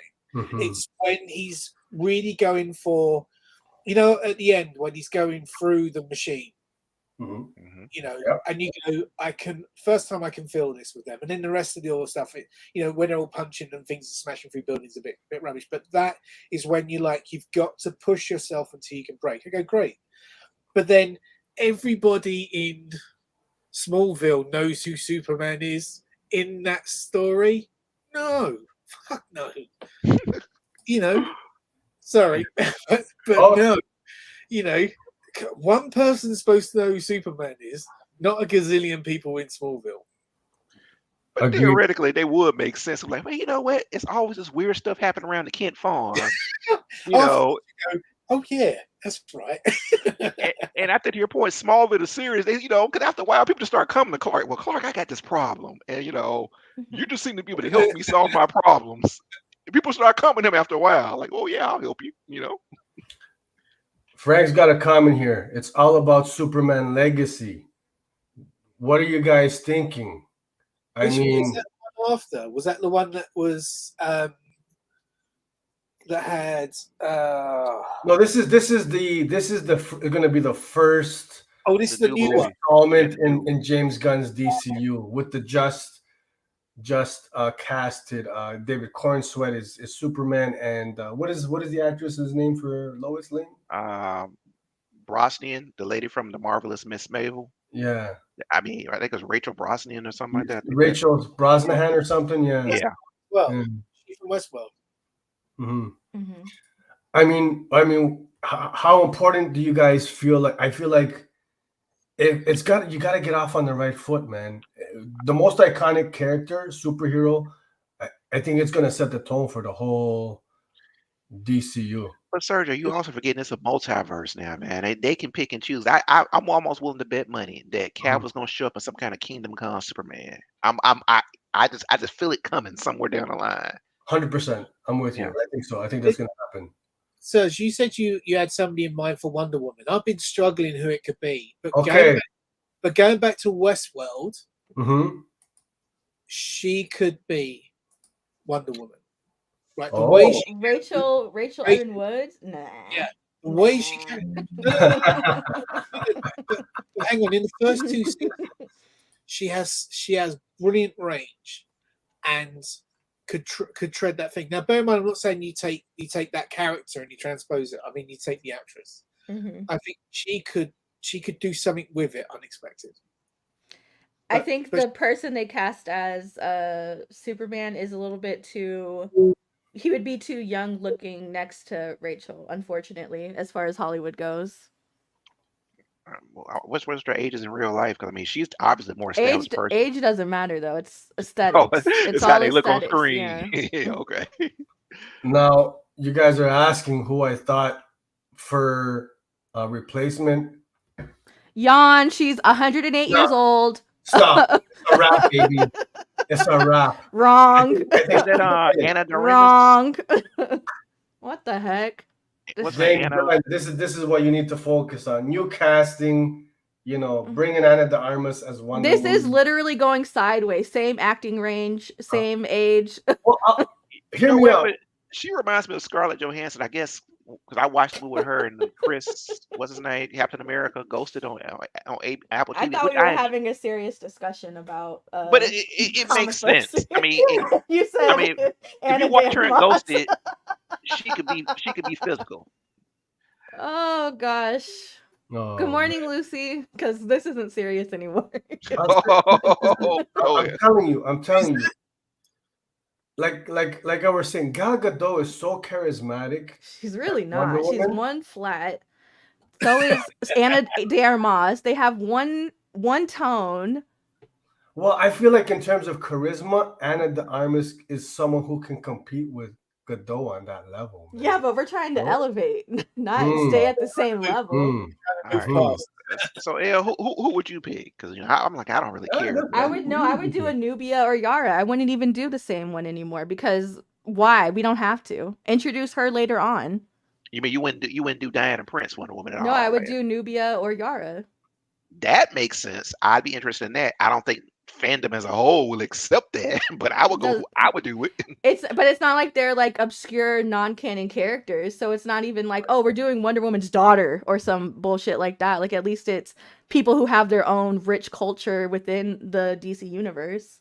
But I can already hear people, oh, you guys are being woke, and you got this Brazilian girl, and then you got But they're already doing that because look at who's playing the characters, and then they're already changing the characters in the books to the different races. So who cares? I mean, hey, I agree with it. I mean, it's 2023, so let's move forward. The world is more diverse. Like, I think Issa would be a good Nubia. Frank is agreeing with you, and Elle, to be honest, like, listen, in all seriousness, I feel like if you're gonna reboot, then I like the idea of a Yara Flor or Nubia, man. You said Anna for Yara, Anna for Nubia. Yeah, Sergio, get out of here. No. I like that. Let's do it. Do you have anyone in mind who could play Yara or perhaps Nubia? I think Issa would be a dope Nubia. Really? Yeah, Issa Rae? Issa Rae. I'd be interested in seeing. I don't think she got I have never seen Issa Rae do anything physical. But look at what's his name, Kumali. Look at how he got buffed out real quick to knock that movie out. You know what I mean? Right. So it's Yeah. nothing for her to, take a little protein powder, lift a little weights. little steroids. But as far as charisma goes, Issa's that bitch. I think that she could pull it off. Yeah. That Look at would be Figure interesting. Drawing's hard agreeing, eh? I love it, buddy.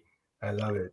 I would pick she was just on Star Trek Strange New Worlds. I Oh, really think she'd be Tondi Newton. no, not Tawny Oh. Newton. Tawny Newton. From American Gods, they played Bill. Oh, Bill. Yes. I would pick her. Yes. That's what I would pick. Yeah, for sure. But also, Shout if you out guys to are gonna Mama go with Comics, who's gonna please. get dollars, it's probably go with Issa. Good morning. If we're looking at money wise. I mean, but really, I want her to play Storm when they redo X-Men. That's what I want her to get. Who, Bilquis or? Yeah, I want Bilquis to get Storm. Okay. Is that Bilquis? Well, she played Bilquis in American Gods. Her name is like 𝐬𝐡𝐞𝐧𝐬. Yeah. Oh, Yeah, Tart, yeah. Yep. Mama Comics saying, bring a real Amazon woman. Honestly. Well, first of all, these are fictional Amazons. Mm-hmm. Sorry, Amazon. Made out of clay. Well, only Wonder Woman. Bringing the Only real Diana is technically made out of clay, I think. But you know what? Let's reboot everything. None of them exist. Get rid of them all. Elle, is this a hot take? It's all Batman all the time. What's Frank Anna say? as Batman. Go. Ooh. I would that's watch a it. thing I can get behind. I Okay. would watch that. Yeah. Oh man. Have you guys seen that movie she did with Ben Affleck? One of the worst movies I've ever seen in my whole. And I said, Anna, Marilyn was awful. There was a scene where it's just awful. But Elle, you just don't like her. You don't make that. No, clear. I loved Knives Out. She was fantastic in that. And So I it's the think right director. she has the ability to do things where she's likable, but outside of doing like roles where it's like very one-toned, she's not.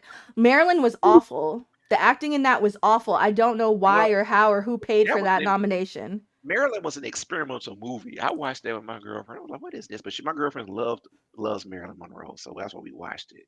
And then And then how they left that exploitive scene at the end with the foot hanging off. Such a weird choice. Great scene. Awful. Oscar-worthy. Exploitative and awful. Shout out Officer K. Welcome to the House of Nerds show.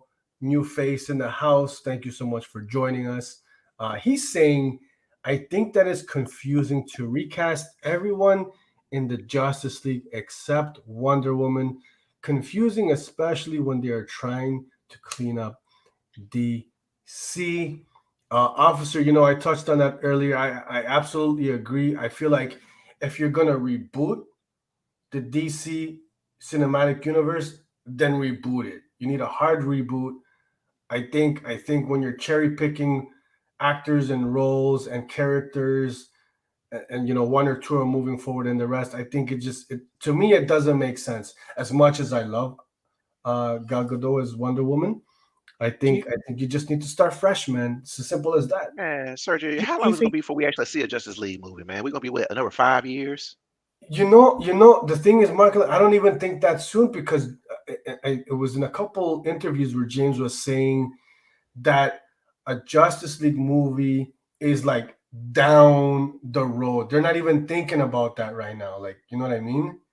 Right. Like, and that's the smart play though, because they rushed the Justice League the first time. Mm-hmm. Yeah. Do you think that they're doing this? The way that everyone who's watched the Flash knows how the Flash is the person in the middle and everything changes around them. Do you think that's what he's going to do with Wonder Woman 3? Is that shout out Relics? In that we will follow Wonder Woman, if it is Gal, into that universe that reboots, but then everything else happens.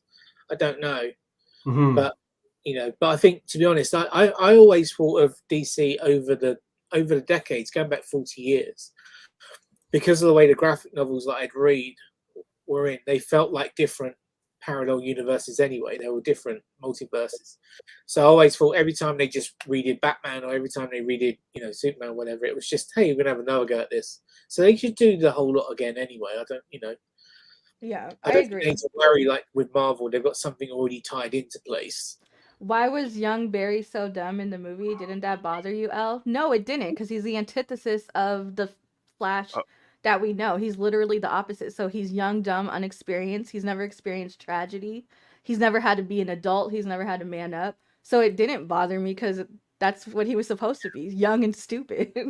Yeah, Yeah. I agree. I think Because I've argued this before on other podcasts. And no, I think he was supposed to be like that. I think it didn't bother me. Are you? How many people are watching From at the moment? From? You know, I started watching From. From is one of those weird series. It's kind of mid, but it does just enough that I've been continuing to. I've watched like the first couple episodes of season 2. So we've done a lot, right?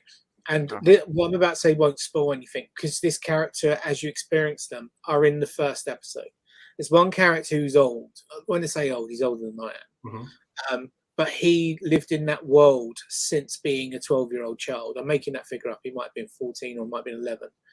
So he only grew up with himself for a number of years, which means the older version of him, while he's physically older, he's still young. So that thing in the Flash where the dumb version of, what's his name? Barry. The Flash themselves is, even as they're going through that thing that I can't spoil, they're still in that mindset, aren't they? Because life hasn't moved on. They're still stuck in that one thing that's changing. Yeah, From we've just done it, and it's just we've found that to be brilliantly written and pulled off as well. And I think that's what a lot of these films are missing. And I get it's easy when you're a show, isn't it? Because you can do this stuff longer.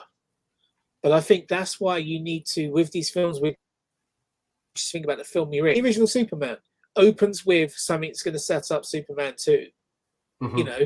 Yep, you're right. And you go, oh wow, why would you spend all we're all kids and we're like, oh wow, they're baddies. And then when you watch Superman 2, oh wow, they're from the first film. And that sort of setup I think is missing. Yeah. That longevity. Yep, I agree. Frank's saying here, to be fair, Gal coming back isn't even confirmed. Hasn't been confirmed by James or Peter Safran, but this is the quote from Gal Gadot that's being reported. I think it was comicbook.com and Forbes who were saying. So this is her direct quote. From what I heard from James and from Peter. That's in the way. From what I heard from James and from Peter is that we're going to develop a Wonder Woman 3 together. So this was just earlier this week. This was like 3-4 days ago. This is now, what Gal is saying. If you were Gal, would you not say the same thing, regardless of if that conversation was had? Because either way, I look like I tried, and if it doesn't follow through, you look like assholes. Bro. Now, she has 9 upcoming projects on IMDb right now, and Wonder Woman 3 is listed.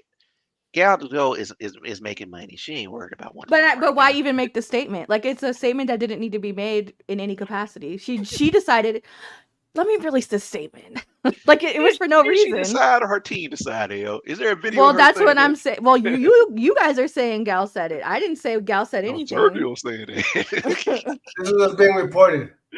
This is being reported now. Like she called the tabloids, "Hey guys, I heard word on the street is James and Peter." This is what the streets is saying. She's the one. She called TMZ and was like, "Hey guys, I got a tip." But I mean, listen, there's so much with this new DCU, like so much being reported and then contradictory and this and that. I feel like until James Gunn confirms things, I mean, things is up in the air. But like, why would she say something like this at this stage after it's already been reported months ago that they're not moving forward with this, that it's not happening? I feel like for her to come out at this point to say something like that, it's got to be like truth to it. You know what I mean? And I'm looking at it right now. It says she was recently promoting her new action movie Heart of Stone, which I ain't heard of. I think some reporters asked her offhand question, man. She said, well, yeah, sure. Okay, I talked to him about it once, but I'm here to talk about this movie I'm promoting. That's what I think happened. Yeah. And people just kind of ran with it. Did Gal make fun of Elle's mom? No, but she did participate in the Imagine video, and that personally offended me. Oh my God. Figure Drying saying, I would put money on Gal being done with Wonder Woman. WB will just end up saying it didn't work out or something. Fingers And that's crossed. the crazy stuff. Listen, they announced that Cavill was back. Cavill came out and said that he's back, and then we all know what happened there. So I mean, until Gunn confirms it, it's tough, man. I mean, Man, she has a movie coming out on Netflix on August the 11th. That's what she was talking about. That she just did this to get people looking up, because that's what I see now. But that's all that is. That's why I'm like, why are we even just? This is exactly what she wanted, for people to talk about it. I'm not giving you the energy. Go sing Imagine. Go make a new cover. Okay. Imagine cover. Go sing Imagine. Oh man. She's had time to practice since. They talking about Aquaman 3, so yeah, I believe, I mean, but Aquaman 3 was already done. Wait, no, Aquaman 2 is Wait, coming did out. Aquaman 2 come out? No, it's coming out this year. Oh yeah, I doubt it. It's probably gonna get pushed again. I didn't even know that. Everything's getting pushed because of the writers and Screen Actors Guild strike now. So yeah. Well, Sergio says fire all the actors, so he's obviously non-union. Get rid of them all. Where's your SAG card at, Sergio? He said revoke them all. I'm DGC. Officer K saying, I read all of Jeff Johns' Flash run from 99 to 2011. Post-crisis Barry Allen couldn't be more different than movie Barry. He was kind of a child. Man. I've always said that the movie Barry Allen, he's a very atypical portrayal of the character. He's more of a mix of he's got some Wally West vibe. He got some impulse vibes. They give him big little brother vibes, like big, that's your kid brother. Yeah. I mean, I don't know. Like I said, I wouldn't be mad to just kind of start fresh, man. I mean, right now, probably the portrayal of Flash, and we talk about this, Sergio, is Grant Gustin on CW Flash. People complained about it, but he's been probably the most consistent version of the Flash people know. Barry Allen Flash. Yep. And I wanna bring this hard reboot. I asked in the poll if you guys want to see Gal Gadot return. 56% are saying no right now. But how about this? Elle swayed that, because it was more people saying yes at first. I messaged everybody I know. I said vote no. Oh my God. I'm curious to hear what the chats are thinking. I mean, do you guys want to see a full hard reboot, or are you okay with some of these characters returning, man? Does that make a difference to you? Whether just more Batman content, more Batmans. Paul Yan, welcome to the House of Nerds show. New face in the chats. Thank you so much for joining us. He's saying the problem with DC is that rather than leaning into the gods and monsters model of their universe, a universe that's effectively a modern Greek mythos, they're trying to do Marvel, and Marvel do an ordinary world with extraordinary things happening in it. And listen, that's a good description of it. I really like that right now, because I think what makes DC Universe so great, it is very much gods and monsters, but having said, didn't James Gunn say something about gods and monsters? Excuse me, and isn't that the name of the first? He did say that phase of this movie. Yeah, I think it is the name of the first phase. Yeah. But James Gunn also he wants to do it with animated creature commandos. I mean, this is a deep cut dude. He's like, I found the Guardians of the Galaxy. Let me dig through the bins and see what else I can find and blow up all of a sudden. That's what James Gunn enjoys doing. I'm honestly more interested in the non-cinematic universe movies, so I don't care what happens with this. I'll watch them still, but I have no deep investment in it. Polyon in the house saying, say hi to Richard for me on air. Tell him 𝐬037 says hi. Hi, Paul. How you doing? I think we've got a chat scheduled for Tuesday, so that should be quite cool. Welcome. Shout outs. I love this man. Love this community. Officer King, also hard reboot +1. I'm with it, man. But here's the thing: how they gonna do a hard reboot when they got Matt Tomlin's Batman Patterson universe on the side? We don't. Nope. Don't, Marquelon. Let's be friends. Still.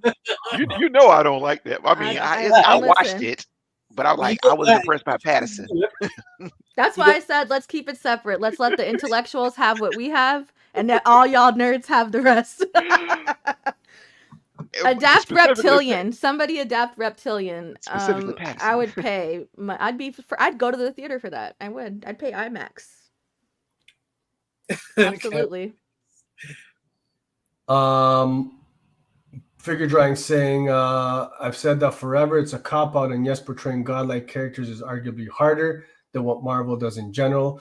Which is why I think that's a good point. Which is why, for me, I enjoy the DC stuff more, comic side, film side as well, because it is harder. It is a harder world to kind of portray because it's.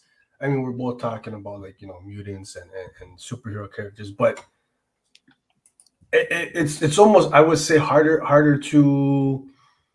But I liked Eternals. Execute. I'm sorry. I liked Eternals. Yeah, because it was different than every other Marvel movie. It was different, but I think that's why it suffers from. And as someone who's read several Eternals comics, even Kieran Gillen's current somewhat run, I just can't with Eternals. I've yet to read any Eternal story like Oh yeah, I could care less about the books. I had tried, I couldn't. But I like. But I'm saying I got that same thing. I mean, I enjoyed the movie. I like the idea of the characters in the movie. You know what I mean? Like grand scheme. I liked that. Officer Kane. Oh, go ahead, Rich. Yep. I was gonna say I wanted to like the Eternals, and I like it was doing something different, but I just don't think it did what it was trying to do. It felt like there was a vision, and then there was a studio vision that was basically making like Alien 3. Like there is no single-minded thing, which I understand is a Marvel thing anyway. That's the problem. You've either got to be a direct flow with that. And it got to a point where I think with a lot of Eternals, I just didn't care. Yeah, it should have committed to high fantasy. It should have committed, and it didn't. Yeah, I liked Eternals for like its depiction of being the different areas of the world and different eras, because that was something we just hadn't seen in a Marvel movie. It's kind of been like, oh, well, we're gonna focus on America and this group of people. Like, oh, in Eternals, we're gonna focus on the whole world, and we've been everywhere and dealt with different people. I like that aspect of it. Yeah, I just didn't like landing in the bit, as you say. Then we just focus on one part, and then also we start doing rubbish jokes. The IKEA table and just like when there's so much of those things where those moments are ruined by. You can have great comedy moments. You can have moments where you're trying to write a laugh and you're really forcing it doesn't work. Yeah, and I think that speaks to your point, Rich. Is you had the director, the filmmaker, kind of really going for one thing with the film Eternals, and then you had the Marvel formula saturating the movie with jokes kind of being forced in, and it didn't vibe. And much like you, I wanted to like it. I think the vision was there, was trying to do something different, but because it didn't work out, and it was a very, very underwhelming. And that's what frustrates me. People's like, oh, well, I'm tired of the Marvel formula when they try and deviate from the formula. And you don't, yeah. And I'm like, well, fine, and I'm like, y'all just weren't gonna like it regardless because y'all always want in game. Frank is absolutely right. Frank is kind of speaking facts here. He's getting, gotta be honest, MCU is ass. Never been my thing. Funny seeing folks finally see that. I don't think it's finally seeing it. I think we were given what we were given, and that's all we got at the time. So it was like a whole new world of like superhero movies when it first launched. Like we haven't had this before, so of course you're gonna go hard for it because we don't have it. And so then it's like, okay, after about Avengers, I was done. I was tired. I got and I say this all the time. I'm like, y'all hadn't seen bad. Watch that Roger Corman Fantastic Four. Watch that Clear Shield Captain America. Watch that Killer movie. Y'all ain't seen them bad for real, but we loved it because that's all we had access to. My father he would tape it and like, let's watch this, and it was good until I saw this stuff later on. I said, oh, I just had no idea how bad this stuff was. I always wanted to watch the Fantastic Four, the Corman version. And I remember I was at a convention in the 90s and somebody had a VHS of it, and I wish I'd bought it. It would have been like a 20th generation copy with lines everywhere. 20th generation copy. It would have been good. The greatest superhero movie ever, though, is the TV pilot to film Generation X, and I stand on that hill. Oh, I still watch man. it. I Yeah, still watch You it. gonna be on that hill It's by one of my yourself. favorite movies. It's like my comfort watch. I'll throw it on. My kids have seen it 100 times. Isn't that the one with the lady was like the stepmother from Blossom was in it or something like that? I'm like, because I saw that and I'm like, what is this? Because it was supposed to be a pilot and then it didn't go through, so they just made it a made-for-TV movie. I And I remember recording it because I was like, no, this is about to be like the dopest thing ever. And then nobody talking about it, and then me having nightmares about Mondo's skin stretching for the rest of my life. Nah, Elle, you like Mutant X. Do you remember that used to come on syndication like in the 2000s? That was like a ripoff of a comic book. Believe me, y'all this is much worse stuff than this MCU, DCU stuff. I think Benny's onto something there. And that's We're not always Mondo this has always skin. cheesed me about Skin. Batman. Man, don't get him Batman- started. listen. Don't get him started because he's gonna start. I'm gonna say Batman is so ridiculously overpowered in the comics. It don't make sense. Is it because he has more personality than Kal-El? He has more personality. Watch He your has mouth, more. Tanya. He Watch has your more mouth, personality. He has more Yeah. money. He does have more money. He's and- more fine than Superman. If you say so, Elle. But I'm gonna say this. I say so. And we talked about Chip Zdarsky last week.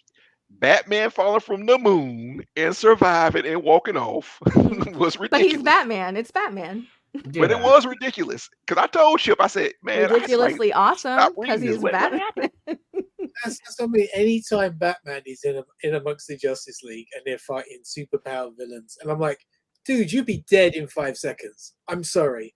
One punch, your ribs are broken. You're gonna punch. What I'm saying.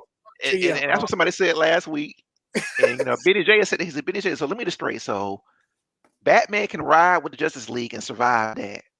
And I'm gonna go ahead and say, he said, but the Joker gives him a hard time. He said, that makes sense.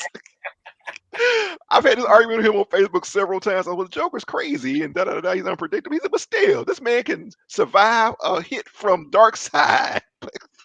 Yeah, but struggle with the Joker. Are they only looking at the money on the table? I don't think it's just the money on the films. I think it's the merchandising, the everything around it in conjunction with the character. I don't think the character story matters to the financiers. It simply doesn't, or else it would be better. But I also think the financiers are like making them do stuff. I think with both, at least with Ant-Man, I think, and Flash, I think they make them rush special effects. I do think that happened for real. I thought the graphics in Flash were intentional, and I enjoyed the. Okay, you believe that? Yeah. There's no way. There's no way. They have the capability to do better, and they didn't. I think was intentional. I think they rushed it to get it out, but that's what I think happened. They were working on it for a very long time. If they wanted to do better, they would have. But there's so much of this stuff in the, like I remember me and my brother, we went to see the second Matrix film, right? Mm-hmm. And my brother came out of cinema and went, they had none of those shots from the first film. And I said, no, they had so many of them and it was now CGI. You could not see the wood for the trees. And it's like this now. The film is 60% CGI. It's all, and you go, you know, what am I seeing now? You know, I much prefer the film has, like, I don't know, this tinier set pieces, there's smaller things that happen, and they're so focused you are lost in the moment. Yeah, I'm more lost I'm more beautifully immersed in a film like First Man, where the stuff they filmed on the stage and they're going to the moon feels so real because it's tiny compared to the rest of the film. There's something that just is more immersive. And you know what, Rich? That's you know, in this age of superhero films dominating the box office, that's what we've lost is the art of filmmaking, man. Heart, you know, practical effects, practical action. Practical effects, yes. You know, here we go. They lost the heart. You know, absolutely, Al. Listen, Frank, I agree with you. Flash was a banger. I enjoyed it. You know, I know there's a lot of criticism, and this is what, for me, I took the most out of the Flash is Muschietti. He is gonna kill it with the Brave and the Bold. I think he's gonna have the proper resources now. We'll see. I think so. I mean, Muschietti, he's good. I mean, but we'll see. because I think they always trying to cut corners. Cut That's all my the problem. superhero stuff and let's get to the indie comic movies we were promised for the last 4 years from all of these companies that have optioned. It's crazy. It's true, man. Not a single one has come out, and I'm like, not a one.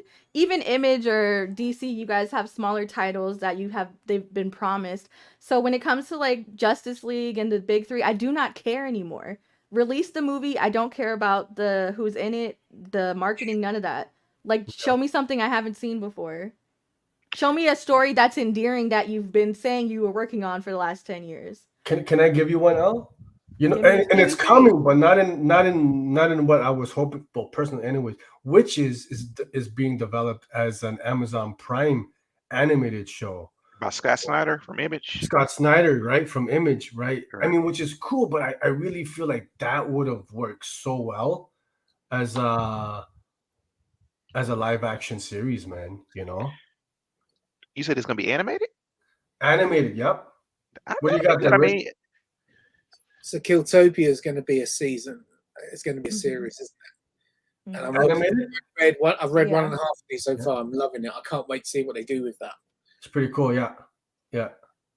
Sorry, Marquelon, I didn't mean to cut you off there. No. I mean, I was just saying animated, like so, like Invincible. Basically, it's gonna be like Invincible because Invincible is fire. You know, on Amazon Prime. That's really good.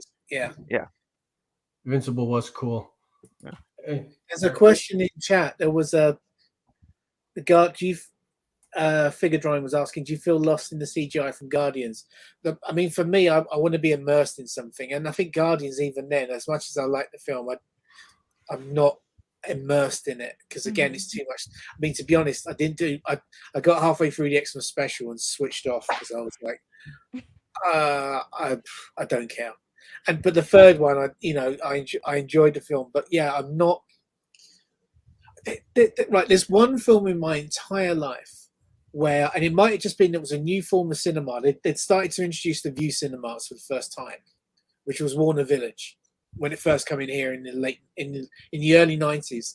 And I was watching the Whoopi Goldberg film where she's a fan in a basketball game. Eddie. Yep. And the first time I ever took a blink halfway through the film and went, I've just been immersed in this film so much I forgot I was at the cinema. Okay. And I don't know if it was a new format or what, and that's what I'm looking for out of the films again. I want to know that moment where I go, I forgot I was in the cinema. Yeah. So when was the last time you've had that feeling, Rich? It was Eddie. It was Eddie back in the okay. Eddie came out like in the 90s, man. It was the early 90s. It was like 92. Wow. I remember that. I didn't go see it, but I remember it coming out because Whoopi Goldberg was big off of the Nun series. What was it? Oh yeah. Yes, Sister Act. That's why I remember. Marquelon, your card is teetering. Hey, I knew what it was, though. You said the Nun movie. I mean, Sister Act. Let me be cool. Sister Act 2 introduced Lauryn Hill. Let me get my card back. There you go. Sing the song. I ain't sing the song. You go hear that. I'm just kidding. Hey, Sister Act. How's it, dear heart, Lauryn Hill? Yeah. Hey, Benny with a curious comment here. He says, I love the psyops of comic book fans being tired of like 6 movies a year. Meanwhile, we have a 50 book pull list. That's what I'm saying. Pull from there. There's so much inspiration and stuff out there. Yep. For us to be arguing about Gadot returning as Wonder Woman, who cares? Like, who's gonna be Scout, I mean, but the thing is, you're getting a chance to do that with Blue Beetle, which somebody said is going to probably make. I don't know. It's 50-50. But I'm talking about superheroes. I'm talking about non-superheroes. Like, is there anything else? You mean just from mainstream comics from DC and Marvel? Because I'm talking about for the plethora of things that have been promised. The plethora. What's the number one promise you want? What's the number one promise you want fulfilled? Let me ask you that. What? I don't even have anything specific that I would, but there's we never got, what's it called? What was the name of the book? Ooh. It's on the tip of my tongue. There's a couple ROM books that I feel like could be adapted beautifully. Something is Killing the Children. I love the series. I do. Mm-hmm. I think it'll translate well in however it's adapted, but it really depends on the studio here. And I think Netflix, sorry, have they announced who's producing this? Who the studio is? Isn't it going to be on Netflix? Is it? Oh, that's right. It is Netflix. Well, But Netflix, but even in that, like, it really, are we going to go there? Because I need it to go there, because that's what grabbed me in the book, was that, oh, there's a bunch of dead kids. Yeah. that needs to go on Shutter or something like that, then, because, or you know, if you could be killing kids like they do in the book, because yeah, I'm gonna that's need a not Michael mainstream. Jordan cameo. I know they're not superpower, but I want to see these books as Okay. as a series. Yeah. And then this, they don't even need to get a storyboard artist. They just need to follow what he did. Yeah. Right. And they can make this with the right score would be like going to see a modern day 𝐬𝐭𝐚𝐲. That would be amazing if they made Have you read Night Fever yet? That could easily be adapted. So good. Night Fever. That's Brubaker, isn't it? Brubaker has something new out. I hadn't read Yeah, it the yet. one that just came out with Phillips. Yeah, Night Fever. That's so good. So good. So good. That easily that could be adapted. Okay, that was the hardcover that just came out. Okay. Yeah.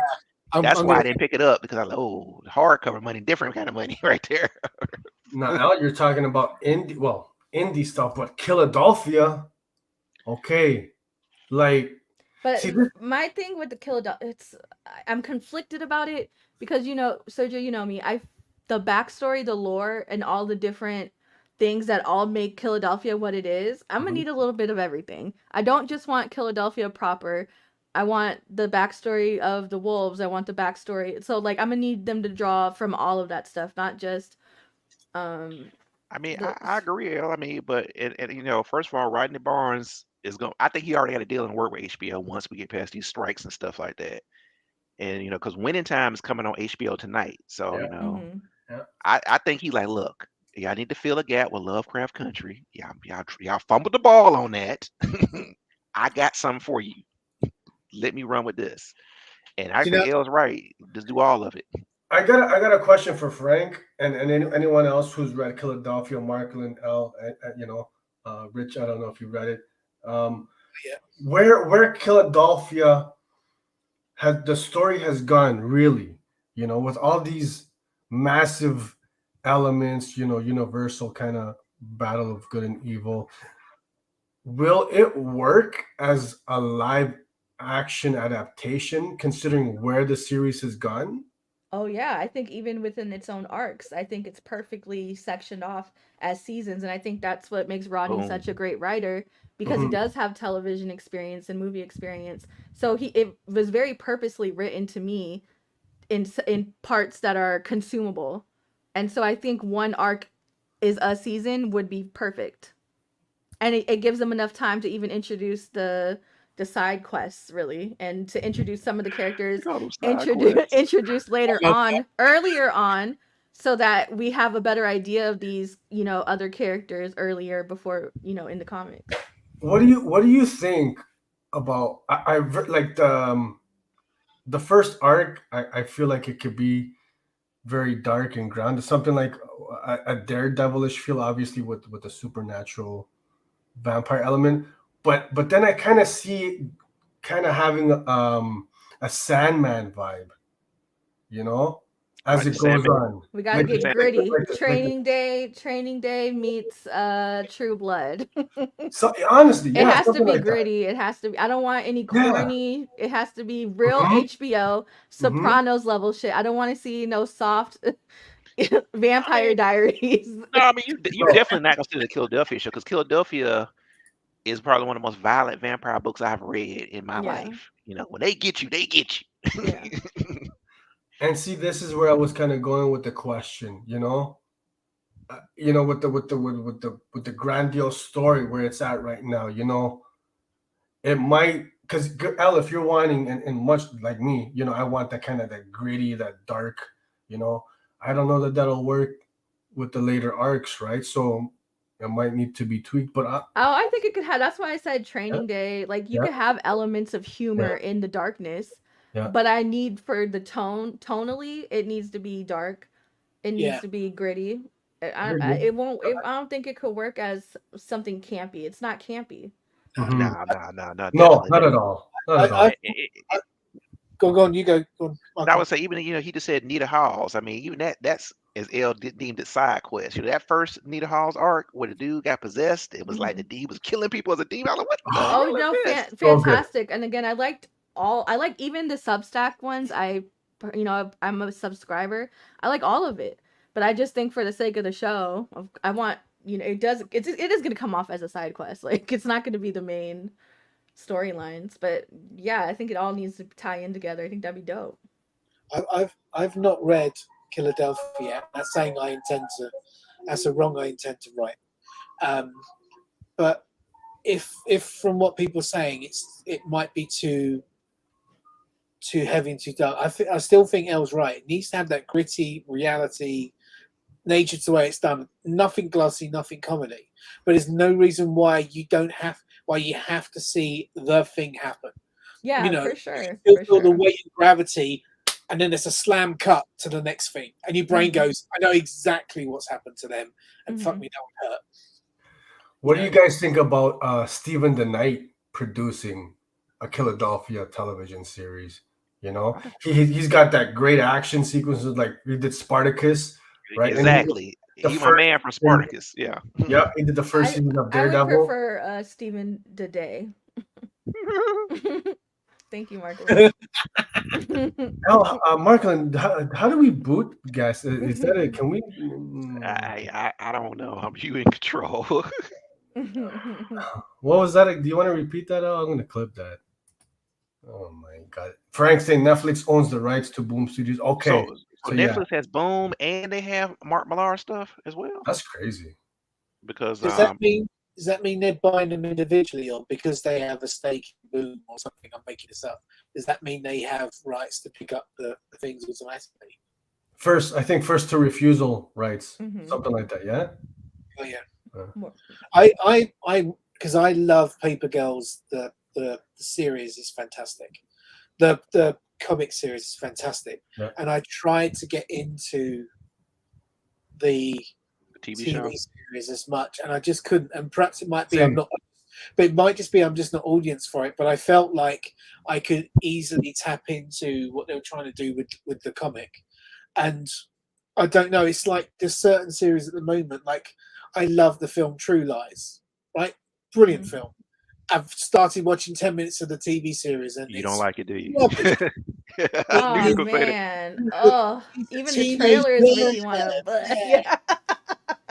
I love you. Go to work. Blah blah. No, True Lies, the film, nailed. That was a moment they captured though, Richard. Though they had, I mean, that was just True Lies. The film is just a good moment in history, though. They can reproduce that. Like he secretly watches it. Richard, don't ick his yuck. I mean, yuck his what is it?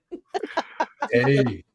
Because that comment just there about the budgets and stuff, it might be that, but I think it's the writing and how the characters come along. I think it might have perhaps I need to watch it again to give it a chance. I didn't believe in the characters.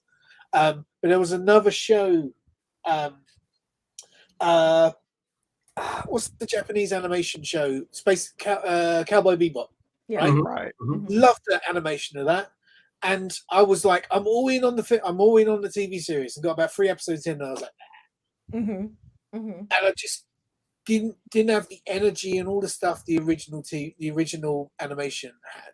And I know it's hard because it's live action, but it just felt like Cowboy Bebop. If who's the director of the Baby Driver? Who's the director of Baby Driver? Yeah. You know who also did the other comic, Scott Pilgrim versus the World. If Cowboy Bebop, the TV series, had had that energy as Scott Pilgrim versus the World, it would have been amazing. Yeah, I can see that. Yeah, Edgar Wright. Edgar Wright doing him doing anything. Let's be honest. I love all of his stuff. So. Yeah. Here. This is an interesting one. Paul Dix Comics saying anything by Lemire and Sorrentino, especially horror. I'm trying to think. I don't. I don't know if Well- we'll get to this later on, but Tenement would adapt beautifully. Tenement is good. It's what, 2 issues It's now? the series we've been waiting for in the mythos. It's fantastic. 2 issues in, and it's That's saying a lot, Elle. But I agree with you. But it's still Thank saying a you. lot. But it 'cause is. I'm like, It's like you're in it from the page 1. Tenement is fantastic. you know. So you think if anything, Tenement would be like the one that would make a good. But we 2 issues in though. We are 2 issues in. We are 2 issues in, but it's giving Silent Hill. It's giving small spaces, big encounters. Like it's creepy. Yeah. The cast is there. We have a 7-character cast. Like I think it would adapt good. And then you could work your way out with the lore. You could work your way back into the other people, the other stories from Bone Orchard. Ooh, that's a good question right there. Donny Case read that. Haven't checked it out. Officer K. Oh, I just booked Officer K. That's a Blade Runner reference. I dig that. Great film. That's actually his name. That is Officer K. My man. He's an officer of the law. Are you actually Popo? Show a little respect. Are you Popo? Is he Boydum? Uh-oh. I'm about to narc on you. Joe Pocket saying, "Let the right one in" was greedy and it was good. The TV series. Because remember, then we had discussions. It's the original foreign to me. The foreign one was good. The remake I enjoyed, and I thought the TV series was okay. Is the TV series coming back for a second season? I don't think so. Hey, look at what my man figure drawing. Now, this is an interesting comment. He's saying, devil's advocate, maybe it's just greedy to want dope indie books in TV film form. Can we just appreciate the original art form and leave it be? Yeah, but quit promising us then. Quit saying you're opting. Like, you guys were, before the comic even comes out, like Shadow, what's it called? Shadow, the one about the girl with the shadow. Yeah, I know what you're talking about. Before it even dropped, hey guys, this was optioned already. Haha. But we haven't gotten a second arc. We haven't had no more news on it. well, first of all, that guy who wrote that, he's actually a TV writer, and then that's on Skybound, which is Kirkman's thing. So I think Kirkman's is like, look, I'm finna get this money. Let's go ahead, get you signed up. But look at was it Aftershock who kept optioning things and then not paying anybody? And so none of them are moving forward. Yeah. So it's like it's a don't promise. Don't say it's option. Don't option it unless you can afford to. But it's smart for options because think about companies, studios like Netflix or that's Peacock, Paramount Plus. They're smart to try and get it because they need content. But you're not producing it. Well, apparently they're not making no Dead money. Dead Days never dropped, did it? The one I always wanted, and I know we had a film of it, but the film was awful. I always wanted Tank Girl a TV series. Yeah. Because that Hewlett section in the film where it's all the animated moment would have been brilliant as a full-blown film or a TV series. I wish they'd have made that. God Country, we never got that. That was promised a while ago. See, God Country is one I feel like that works magnificently well as a comic. Like, don't try to adapt. If they do it on this scale, like an IMAX Interstellar, something big like that, I think it could work on that magnitude. But if they're gonna do it, it has to be big, visually. But somebody's got to pay for it, so somebody's got to take the risk of paying for it. It's the one reason. Think about Tom Cruise is probably the most successful movie star around where's right Shelley? now. Where's Shelley? You can't bring up Tom Cruise without Shelley. Shelley? And I stand on that. Where's Shelley? It's okay. Some will get it, some won't. Yeah. Okay. So we're talking about indie comics adaptations. Here's something. It might be. I feel like you said, Al, everything is getting optioned these days. I feel like it's just a marketing thing right now, and probably 9 times out of 10 or a majority of the time, they know these things aren't actually going to make it. Throw up Officer K's comment. Exact. And I'm not going to throw anybody under the bus, but I've talked with and interviewed creators that have so much as said, don't really care about comics. This is a stepping stone. 1 second. There we go. Yeah. Oh, we lost Marquelon. So So is this so Officer K saying, I see what Elle is saying. The issue with many comics is that many people are using comics as basically a spec pitch to then option instead of making it to make exactly. Yeah. Elle must be forgetting how Marvel was optioned for 30 years and we got nothing. Well, again, that's older than I am, so I can't attest to that. Like and maybe it's a, you know, a generational thing. I'm sure you guys were promised things that never came to fruition, but for in this space of 2023 with the internet and marketing how it is now, it is like very much like are we buying the art because we like the art, or are we buying it with the hopes of getting something out of it later on? And for me, I read what I like. I don't care if it's going to get optioned for anything. I could never watch another comic book movie again and be content as long as the original content can stand on its own. Yeah. But if you're telling me constantly and you know, marketing and showing me ads and telling me who's involved, oh, we have this person slated to be, then make something. Yeah. Put up or shut up. Al, how many times have we commented on the show? And I have noticed this trend growing over the years. Like you're reading these comics that you can very much tell they're read as a sales pitch for, you know, the film or TV medium, right? Versus just trying to create a and good you can comic absolutely story. tell which ones Yep. are written as such. Yep. Absolutely. But that's what we talked about last time. You have screenwriters writing comic books to try and get their screen. You know, well, I can't sell as a screenplay. Someone sell as a comic book to get it option to become a screenplay. And you know what's sad about it is it works a lot of times. The story works and it's dope. And then it's like you realize that while later on that the passion isn't really there. And it makes it a disappointing experience for the reader because it's like, oh, this wasn't like a passion project or something. Like this was just let me get a couple dollars. It's like I always wondered, you know, it was one of the things I should do after the second season of Blam Glam is to try and do an animation myself. You know, that's something I have skills in. It's something I understand, production side stuff. And I'd only use it to expand what I can't do in 24 pages. So I could easily see like an issue become an episode and then really expand that action out beyond the pages I've got. But I wouldn't want anyone to come in and start dicking with the story because they just won't get what it is we're trying to do.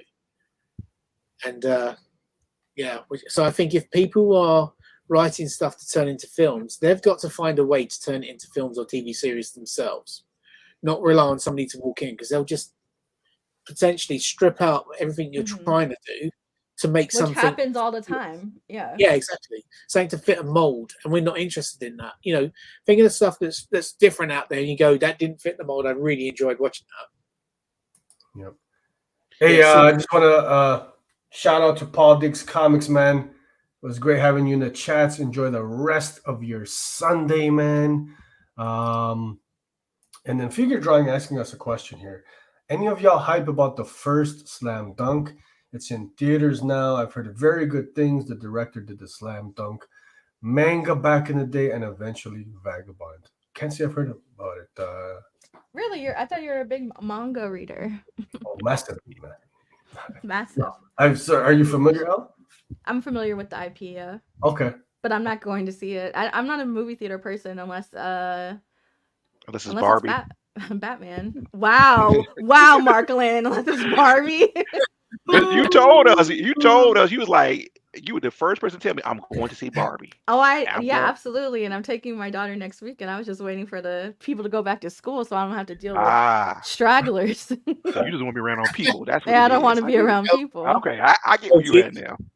Do you have to go in pink? Is this the thing? If you're going to see Barbie, is that the thing that everyone has to do? Or you have to go like the complete opposite, like full goth or full Barbie. You got to pick a lane. Hey, man, I've been trying to see Oppenheimer, but it's sold out like 3 weeks still in advance for the IMAX 70 millimeter. I might have to spoil Oppenheimer for you. No, I don't know how it happens. I have a pretty good idea of what happens. I don't want to know. He creates a bomb. Oh my God, Al. I saw it on regular. It was a digital 35 projection, and it was still stunning. Right, you don't have to see it in IMAX. Really, eh? But Sergio's an elitist. If I they am. have it, I'm an on elitist. IMAX, he's gonna see it in IMAX. It's not only IMAX 70 mil. So, you know, cinephile. I mean, I love seeing stuff when they are Cinehole. when it's proper film grown up big. But you know, there's no. I still got when I watched that film last week. It was it was last week, and it was just spectacular to see on any screen other than a small screen. Right. I'm gonna watch it on my phone when it drops. You know what? You get. I've had about enough of you, madame. You take it too far now. You take it out of my way, big mouth. When I went to go see Talk to Me, I could hear Oppenheimer. I mean, you know, I could hear like the booms and stuff like that. I was like, man, what's going on in that theater right there? You must see it in IMAX or on your iPhone. Yeah, I'm gonna watch it on picture-in-picture while I'm playing crossword. You better stop. Frank saying, I just seen TMNT. It's really good, very funny. Hey, great segue, because this is one that's at the top of my theatrical watching list, whatever you want to call it. But I've been hearing mixed stuff, so I'm curious to hear, like, I haven't heard no bad stuff, and I I've really heard like him with what this stuff Seth too. Rogen did with it, where he got all the kids together to record in the booth together. I think that's such a good idea because they are kids. They're kids. They're teenagers. It looks cool. I'm excited about my boys going to see it. Are you gonna go? Are you gonna take them to the? No, their dad can't. Their dad can't. Oh my gosh! Yeah. Oh. I'll watch it on my phone. Yeah, I'll watch it on my phone. The boys get to go with daddy and some, you know, it's nice father-son time. Frank saying, I rarely go to the theaters, dude. I haven't been able to go as much recently, but there's so many things I want to watch. Oppenheimer, TMNT. I missed out on Guardians. I still haven't watched that. You watch that? Yeah, I was able to watch Rise of the Beast in theaters. Cool, it was fun. Flash, obviously. What else have I watched? What else has come out this summer, guys? The big watched, film. I feel it's been quite a dry summer. Across the Spider-Verse, you watched that? I remember that. Yes, I was able to see that twice. Yeah. I think the last Voyage of the Meteor looks good. I'm sorry, which one? That Dracula movie, the yeah, that comes out next week. Next week or something. The Nick Cage one. That looks wicked. Which one? Was it the Nick Cage one you're talking about? Is he in No, you're talking about Renfield, I think. Oh, yeah, not Renfield. Yeah, Renfield's on Peacock. Peacock. I saw that. Oh, actually, Beast Wars is on Paramount right now. It's already out. Yeah, it's already on Paramount. No, stop. Yeah, I mean, but you know, Paramount Plus. I mean, is a platform. I think if it wasn't for Star Trek, they would have been kind of sold. They had to merge Paramount Plus with Showtime and all that stuff. Yo, these theatrical windows are so short. I swear, I felt like Transformers only came out like 2 months ago, man. I'm willing to bet they're gonna put Mission Impossible on there soon too, because all the Mission Impossible movies are on the Paramount Plus platform. Hey, that didn't do the numbers people thought it was gonna do, eh? What puts me off? But because of Oppenheimer and Barbie. Yeah. Sorry, Rich, you were getting cut off there, but. So I was saying, what put me off Mission Impossible is it's 2 parts, and I'm like, I really don't give a crap. Richard, you're right about that. The other one of the films you already mentioned, I'm like, I don't know if I'm going to go back and see the next one. Which one was that, bud? I don't know if I can say it in case people haven't seen it and it spoils it. Oh, it's okay. Oh, Oppenheimer 2, The Fallout. Yeah, I don't know. I don't know if I could. We got Japanese viewers in the house. I don't know if I could stomach that either. Come on now, that's damn. You took it to a dark place there. Jeez. Is that not what it would be called? The Fallout. Would it not pick up right after, or are we gonna cut 10 years? Oh my God. I think Wolverine picks up from Oppenheimer, doesn't it? That was a big stuff. That's a good play right there. You're right. The Wolverine did pick up from Oppenheimer. I like that. You know, I think the problem with Mission Impossible, or not the problem, but I think people were banking on it to do massive numbers because of what he did with Top Gun, last year. which was Still not seen that. And Mission Impossible. Do you not have movies Mission usually- Impossible fatigue? Does he not do the same mission every movie? That's This is impossible and then pulls it off? this is true. No, It's it's a Mission different mission every Possible. movie. It is, It's man. Mission Yeah. Possible. Correct. I'm waiting for a Mission Impossible film where they're not disavowed, they're not. It's all going horribly wrong, and because Mission Impossible TV series was carefully orchestrated, so it looked like it was going wrong, but they were in full control.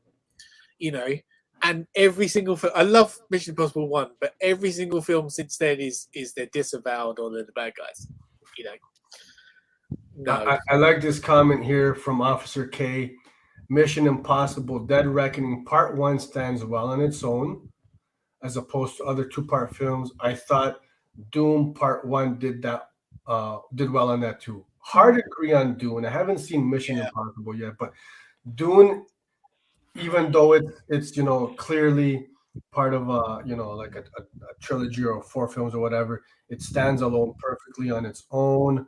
I don't think I've another one ever I was- seen I was- Dune all the way through without falling asleep. Exactly. I can't with Doom, man. Dune is just I can't do it. I can't do it. I can't with any version of Doom. I can't do it with the books. Look, can't I do it with love comic the book. original. What you just said is one of the most insanely idiotic things I have ever heard.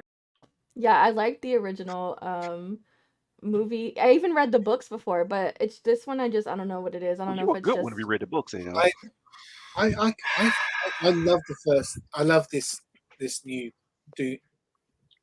June, and I cannot wait for the second one. But then some films I need that slow pace, right? That's a film I would love. Do you know what I mean? That's like going to see 2001. Yeah, it's a different pace and a different energy. The first June Cinematic triumph is what it's that was. crazy. But it's a very different thing. It's trying to mishmash all different stuff into one film, and in many ways, I think it's really successful. I just think the new one's even better. I saw somebody called Timothy Chalamet, Chalamet, and I haven't been able to get it out of my head since. Willy Wonka trailer review. Yeah. Al, you saying Dune was a bore. I expect that from you. But Marquelon, I'm disappointed in you, my friend. Bro, I can't I'm with very, Dune. very disappointed. You know what? I can't respect with that Dune. from Marquelon because he literally consumes everything. So if he's saying it's a bore, then I feel justified in saying that it was a snore fest for me. I just can't with Dune. And I mean, I remember the one with Captain McCarr when I was a kid. Patrick Stewart when he was in that one. Mhm. But and the guy from Twin Peaks.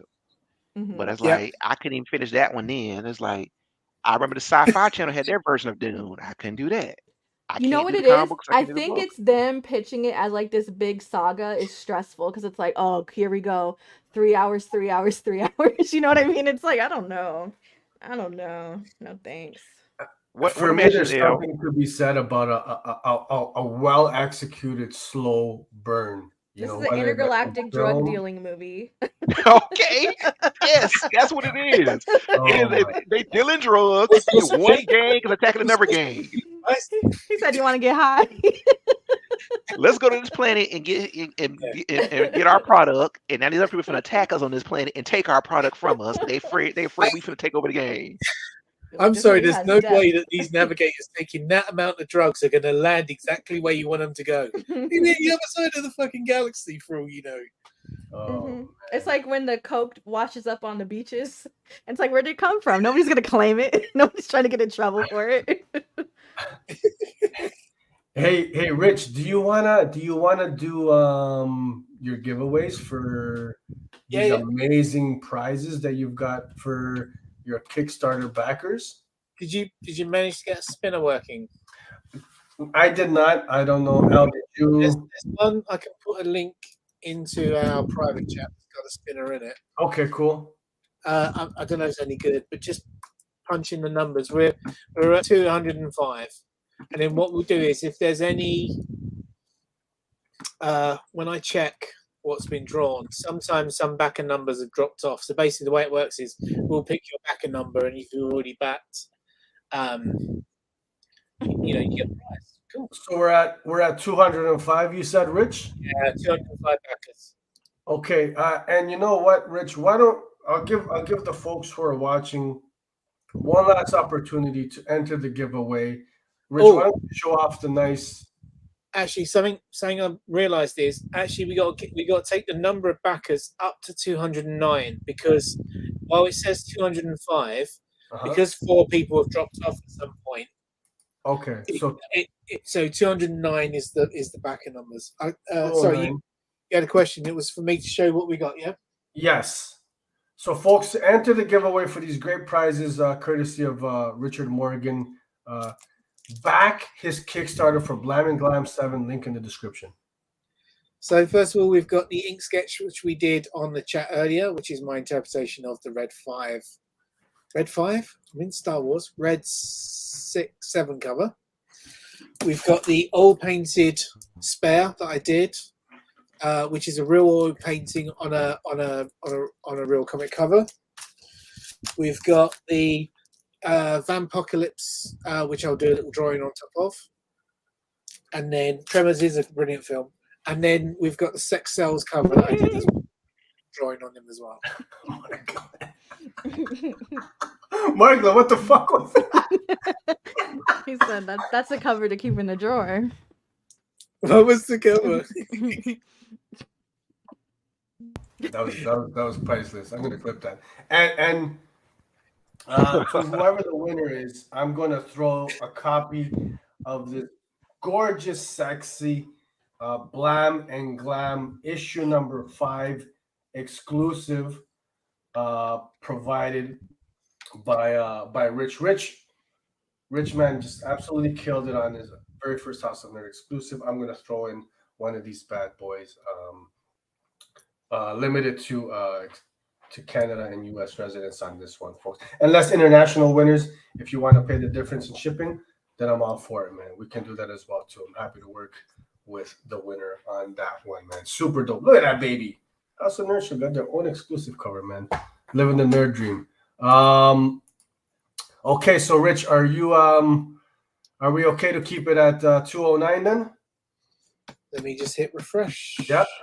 And then I'll screen share here the Wheel of Fortune. Yeah, 209.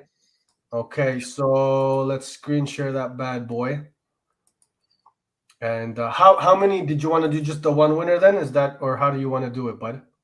I mean, we can do all 4 together because I might need to drop off soon anyway. Mm-hmm. So maybe we just draw 4 one at a time. Should we draw for the ink sketch first? Let's do that. Okay, Let's cool. do that. Can you guys see my screen? Yep, we can see. Okay, so I am going to how do I get this bad boy rolling? Oh my gosh, what's going on here? Oh, in the middle. No, in the middle of the circle. Oh, right here. Okay, so we're shuffling. Oh, I guess you can't show. Okay, spin. Here we go. This is for the first giveaway here.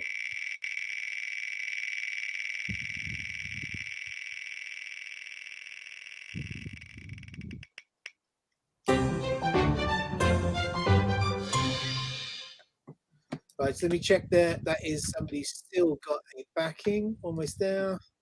Backer number 102. Yes. Yes, 102. I don't know if I can say their names because it might be data protection, but unless they're in the chat here, but 102, yeah. That's 102. I'll reach out to them. So that's cool. Okay, one that drawing that was live, and you just banged that out right now, eh? Yes. Yeah. Amazing. We did it right at the beginning, didn't we? Okay. So can you put 102 into the? There should be bits where you can omit the numbers. I think it's that grey box underneath. Mm-hmm. Yeah, I think I just removed the choice there. Yeah. Yeah. Okay. Perfect. That's okay. It. And so should we do the Vampocalypse next? Let's do it up, baby. Vampocalypse. Here we go. Anything but number 1. No number 1. I'm already a winner.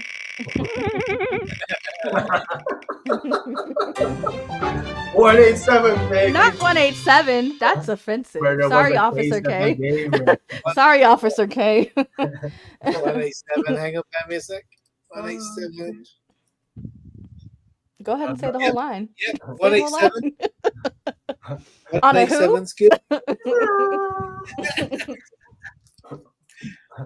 Oh man.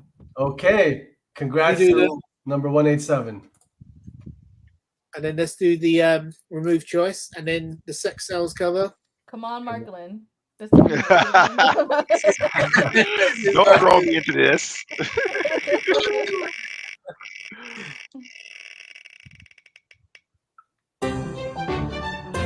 Close. Now let's see if there's somebody in the chat, because this is a new number. So hang on, Zach. No, I don't think it's one of ours. But that's fine. 206 is a keeper. 206. Officer K knows what's up, baby. Officer K, I better see you here next week. I did your style, my man. What's Officer K's real name? Uh-oh, is this one of your friends, Sergio? Oh my god, yo! Is this one of the homies? Is this one of the homies? This got to be one of the homies here. Big Pantera Squad represent. He knows what I'm talking about, baby. Yo, okay. Okay, so this is the biggie. This is the real old painting. These babies retail 140, I think it is. So I spent hours painting them. So now it's look the real cover. Booty on booty. I love that. Cheeks, baby. Booty. The brief from the person who backed was booty, and I did a much better version afterwards. So I kept this back as a nice giveaway. Here we go, folks. For all the cheeks. For all the cheeks.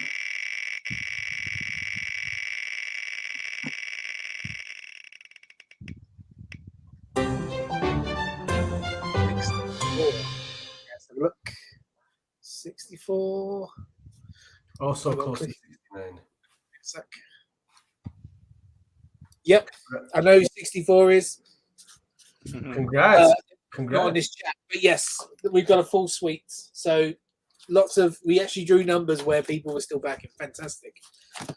That's brilliant. Hey, I love it. Hey, congrats to all the winners. And, go ahead and hit remove choice and then put input 1, max 1. Yeah.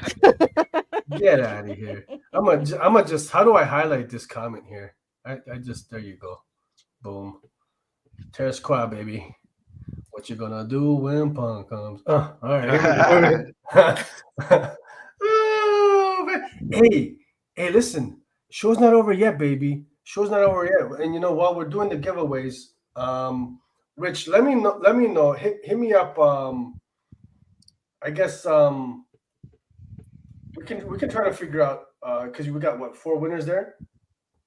Yes. Which one of those? Maybe we'll do like a random draw between the 4 and see who gets one of these bad boys here. Okay. Yeah. Who'd you? I mean, should we do it in the order of like? Oh, it's entirely up to you. How do you want to do it? We could probably input the four numbers in. If you want to assign those guys maybe 1 through 4, and then we'll do like the wheel. Yeah. That bad boy. And while Rich is getting that ready, reminder, folks: 700 sub giveaway. 2 prize packs. You can win one of 2 prize packs. The first being for this CGC slabbed. Something is Killing the Children, number 14, exclusive.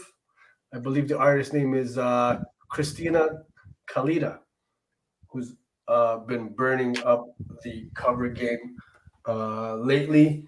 The other prize pack is a Chip Zdarsky focused. We got Daredevil 25. That's a key right there. We've got still number 1, as well as the rest of the arc signed by artist Ramon K. Perez. And then lastly, a little hard to come by, some of Chip's earliest works, Prison Funnies, man. So the winner of that giveaway will have the opportunity to pick one of those 2. And how do you enter, you're asking? Good question. Pretty straightforward. Send a screenshot to us showing that you're subscribed to the House of Nerd YouTube channel. And answer the following question. How many questions did Chip Zdarsky and Marquelon match up correctly? during the Wanted game in episode 120. So you're gonna have to tune in to the Chip episode, which we did last week, and it's pretty straightforward. How many questions did Chip and Marquelon match up? Hit us up via DM on any of our socials or through email. With those two things, then you're entered, man. And then we're giving you a couple opportunities for bonus entries as well. And what I'm going to do is I'm going to drop a video tomorrow with all the details again, so you guys can make sure you've got all the information here. But there you go, a couple bonus entries, just like the Darsky interview. Send a screenshot to us and share the giveaway post, which I'm dropping tomorrow. And you can have up to 3 opportunities to win one of those prize packs, man. 700 sub giveaway, man. You know. Hey, Joe, take care, buddy. Okay. Business is we got that out of the way. So what do we got there? So we've got, for 102 is a 1. For 187 is the second one we drew. So I've got in brackets 2. For sex cells, which was that one, was brackets 3, and then we got brackets 4 for the oil painting one. Yeah, so our numbers are between 1 and 4. Yep. Okay. So I'm gonna screen share again. So here we go. 1, 2, 4 for this bad boy here. All righty. 6 cover. Let's do this.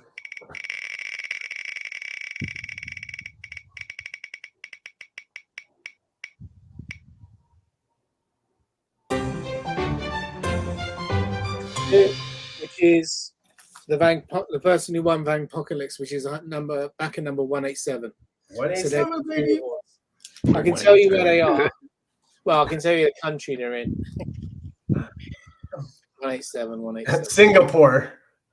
Shipping 180. You're on the moon. Uh-oh. What was it? 187. 187, my man. Yeah. US. They're in USA. Oh, thank God. No, the former USA. Oh, man. Pangea. Pangea? Okay. All right. So there you have it, folks. Hey, Elle. Elle. You and Marquelon did some raiding this week, eh? You can just go ahead and throw my slides up and I could just say the names. The way my butt cheeks are numb right now. Listen, my butt is numb at this point. Love Everlasting, number 10. It's the end of the arc. Things I revealed that were teased in the beginning of the series and they come to fruition and some things don't, and it's been a dope series so far. Next. I need to catch up on Love Everlasting because I just need to catch up. I don't know, but I only see it online. I never see it in the store. Hey, no. Love Everlasting. Did they win an Eisner this year, or was that last year? No, they got nominated. Yeah. Tom King was nominated for Love Everlasting, but he didn't win. Weren't you a voter? Were you a voter this year? You know, let's don't get started on that because the reason why Rodney Barnes lost because he didn't vote like he's supposed to. Marquelon's never gonna let me live it down. Civic duty, your one civic duty, huh? He was like, your one thing you had to do, and I told him, I said, if he lose, I'm gonna bring this up every time. The 1 year I don't vote in the Eisners, and my man, I heard rumors through the grapevine is Rodney Barnes lost by the 1 vote, so it's pretty tight. I'm sorry, Rodney. I got you next year, man. Hey, Officer K, thank you so much for hanging out, man. Enjoy the rest of your Sunday, man. Hope to see you back next week. We had a whole lot of fun with you, man. I'm gonna jump off as well. I'm so sorry. Hey, Richard, saw good, my man. Folks, thanks for having me on. Thank you. One more time for Richard Morgan of Blam Glam Kickstarters Live. Go back these support these dope creators, man. Rich, enjoy the rest of your night, man. You too. Thanks to Legendary. Right, thanks a lot. All right, see you, Rich. See you Tuesday. Tuesday. She's like, yeah. Rich is over in the UK, folks. So he's probably what time is the UK 5, right 6 now? hours ahead. Yeah. Okay, so Elle, we were back to your picks. Love Everlasting. Okay. Ribbon Queen number 1. It dropped week before last. Ennis, but it's disgusting, and I love it. I So saw this. I saw mhm, this. I didn't buy it mhm. because I think I got it on Global Comics. So like, okay, I can save some money because I actually got this. But So you're you right, it do, was yeah. disgusting. So it does toe the line of where it could be like eye roll. I don't want to say the word because anybody could take it any kind of way, but you know, WOKE, like anybody could say that about it, whatever. But it really toes the line without it being like preachy any specific way. And the characters that are introduced are all intriguing, they're all interesting. The female lead is like very much a well thought out character. The lore is disgusting. I was disgusted. This is one of my greatest fears. I read a short story one time about somebody peeling the skin on their finger and they couldn't stop, and then they unraveled like their whole hand. And ever Ooh. since then, sickening. So when I heard that they were doing um a book where the lore is like that's like literally what she's doing is like unraveling people from I said no thank you, but then I read it and I was still like ew, no thank you, but I'm really digging it. I really liked it. Do recommend AWA, like really. I feel like they've been really strong lately. Well, not even, I can't say lately, it's been brought to my attention that I like a lot of AWA books. You're an And this, AWA fan. yeah, Let's and just admit it. this is a very strong entry into that. It was excellent. I really enjoyed it. Have you? Oh, no, hasn't. Next week, folks. Speaking of AWA, be sure to check out the Madness #1 from the legend J. Michael. How do you pronounce it? Straczynski? Yeah, J. Michael Yeah, Straczynski, Straczynski. or And JMS for short. This is You had the be chance to read an advanced copy. What did you think, buddy? an advanced copy. I mean, it's Straczynski, so I'm gonna be down for it. Mhm. I'm just curious to see what's gonna happen. You know, and kind of the same way here. You know, what else picked Ribbon Queen, Ennis. You got to realize Ennis got famous for writing Hellblazer. That's what I know him for. He did Punisher, but mhm. Garth Ennis hates comic. Well, he did The Boys too, but Garth Ennis obviously hates superheroes. Let's be clear. Let's get Most that out of here. importantly, reptilian. Not that I'm biased. Not that I'm Okay, biased. in Reptilian, but I'm saying, When you say Whoa. disgusting in Faustus 10, okay, it's more the idea of it is disgusting to me because it's one of my personal icks is skin peeling. And so for it to be so specific to my disinterest, it kind of like blew my mind because I was like, oh, like what are the odds that they would make this like the only thing that would top this in like terms of gross for me personally is like tryptophobia, and I don't like to say that word because then it's gonna pick up on my search history, and then it's what? gonna show me videos and stuff, and I don't like that stuff. So you know, like repeating patterns and holes, it's ugh. So Okay. like skin peeling and that to me is like ultimate gross. There's obviously books that are like more extreme gore and stuff wise, but this was like an excellent ew, wouldn't want this to happen to me situation. I mean, Hey, it's Ennis horror. I mean, Ennis horror is just bad. I mean, I think about that Hellblazer, Hmm. Son of Man. Yeah. Yeah, yeah. And the crime aspect in this is really well done too. It's not just horror. It has a good mystery to it. That's So how I felt. Yeah, I felt when I read it. I said, okay, this is like a beginning of like a of what you think is a crime, but it's really a horror story. yeah. That's what I thought when I looked at it. I was okay.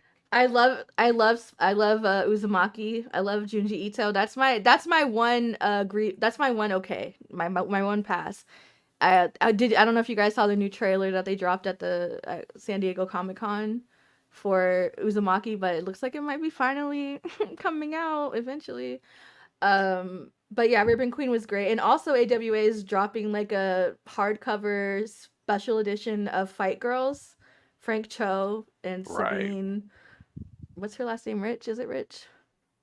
Fight Girls was one of yeah. my favorite titles when it dropped, and I loved the story, and so a director's cut. I can't wait because there was so much more it could have. Oh, there you go, Fabian. Yeah, One I'm one looking it brain. up right now. It's coming to Toonami, so we'll see And how that works. it's like they had literally adapted it from the pages of the manga. Like it looks exactly like it, just moving. It looks so good. Yeah. I, His other adaptations haven't been that good. I'll be 100% honest, but this one looks dope. Hey, Al, I'm surprised you weren't all over this reference here. I love it. If Faust is a 10 on the disgusting scale. Hey, what was her dope AWA series I last don't year? think that's what he's talking about. Krista Faust? Hmm. He's not talking about what was the book? Faust is a comic. Eh? Faust is I think, is he not talking about the comic book? Oh, the Faust? comic book Faust. Oh, I thought you were talking about the comic book creator. No. Oh. I'm gonna shut up now. Moving on. Do you even read comics? No. And so don't let her pull your card like and that. so Sylvia. my and again, like I mentioned earlier, you know, we're what, like 3-4 stories deep into Bone Orchard Mythos at this point. And to me, Tenement has been the strongest out the gate. They introduce you to a cast of characters that live in a tenement, self-titled, that live in this confined space, this building. There's something eerie going on. There's a key, there's a light bulb, there's clues, there's notes, there's a weird name. It's just good. Like, it's honestly just good. Like, riveting from the first panel on page 1 of issue 1. There are little I was about to say cupcakes. There are little Easter eggs from the other stories if you pay attention. The art in this knocks. Look at like the books on the shelves and stuff like that. Like, look at the some of the imagery, the iconography too. Like, and then if you I don't know what I was about to say, but it's dope. 10 out of 10. This was my favorite read recently, is Tenement. I feel your enthusiasm for Tenement, and Tenement is good. I mean, I feel like this is Jeff Lemire doing Stephen King world building right here. That's what I feel like this whole born. That's why I'm like, well, how does it connect? Because let me ask you, how did you feel about the 10,000 Black Feathers? I liked it. I liked 10,000. I liked the character work in it mostly, but I also liked Big Idea. This is a stepping stone to something else. Right. But her being able to bridge the worlds, right, is interesting. So I'm curious to see what it is for people who are thrust into something unknown. And is it actually unknown? Because the boy, I don't want to spoil anything, but the boy has, you know, the girl's book on his shelf. So I'm like, so what does he know? Like, there's something that the boy is the key to me. Okay. So I'm really curious to see how it all is going to tie together, but also, like, just keep writing, just keep putting this kind of stuff out. They dropped other stuff this year. Like, I enjoyed Fish Flies and I enjoyed Little Monsters and stuff. I enjoyed Jeff Little Lemire, Monsters. but this and Phantom Road even, but this is what I want to read.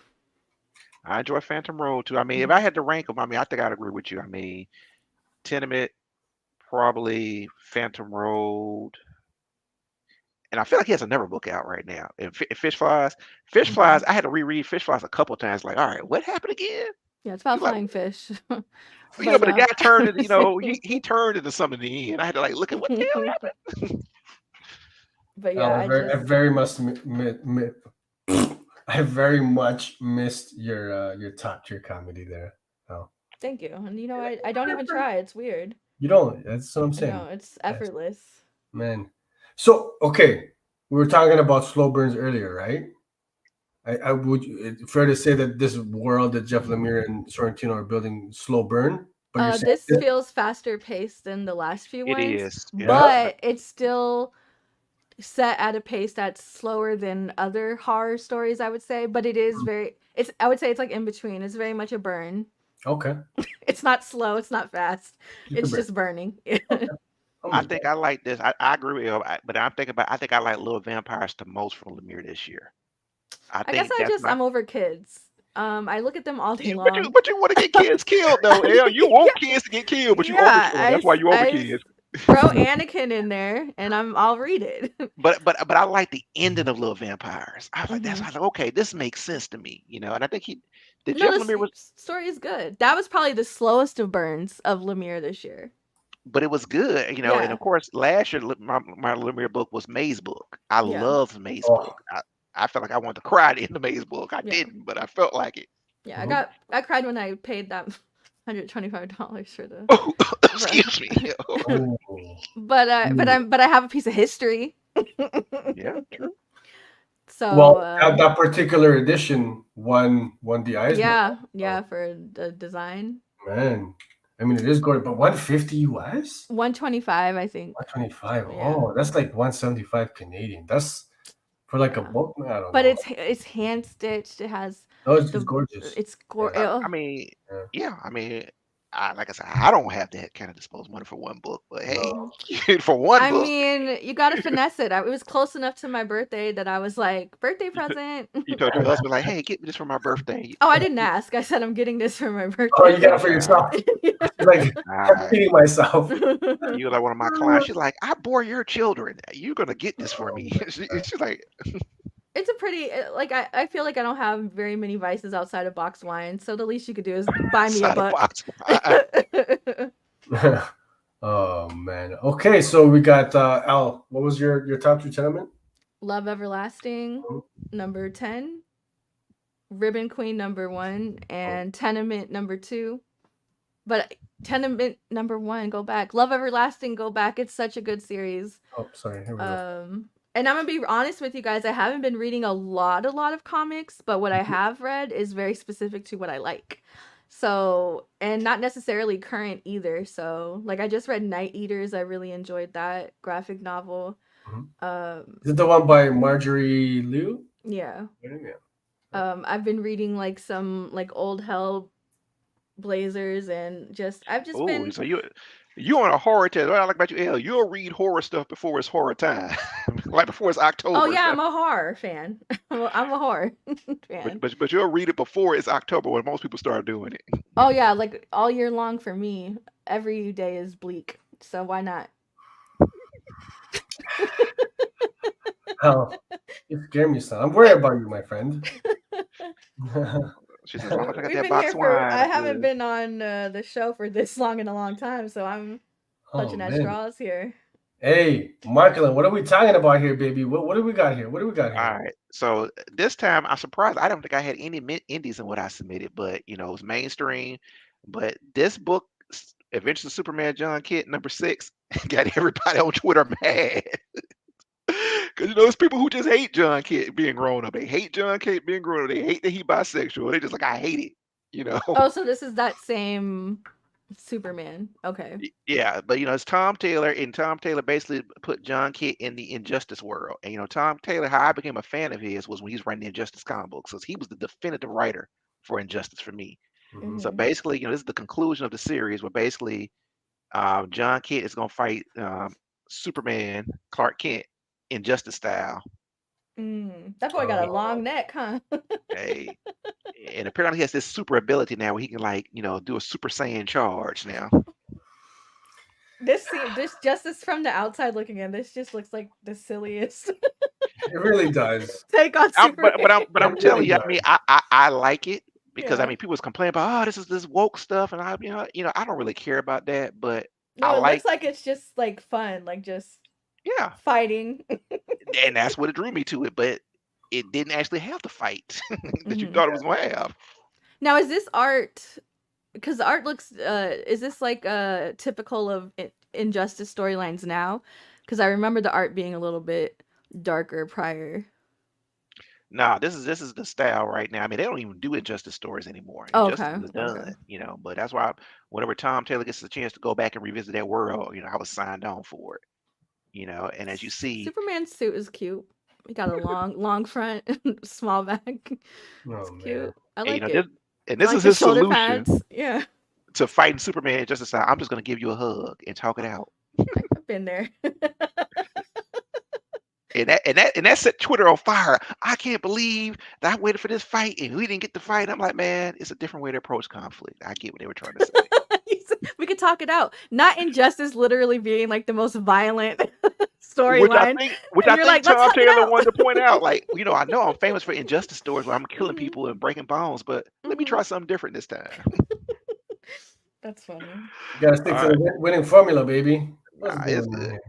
All right, what you got next?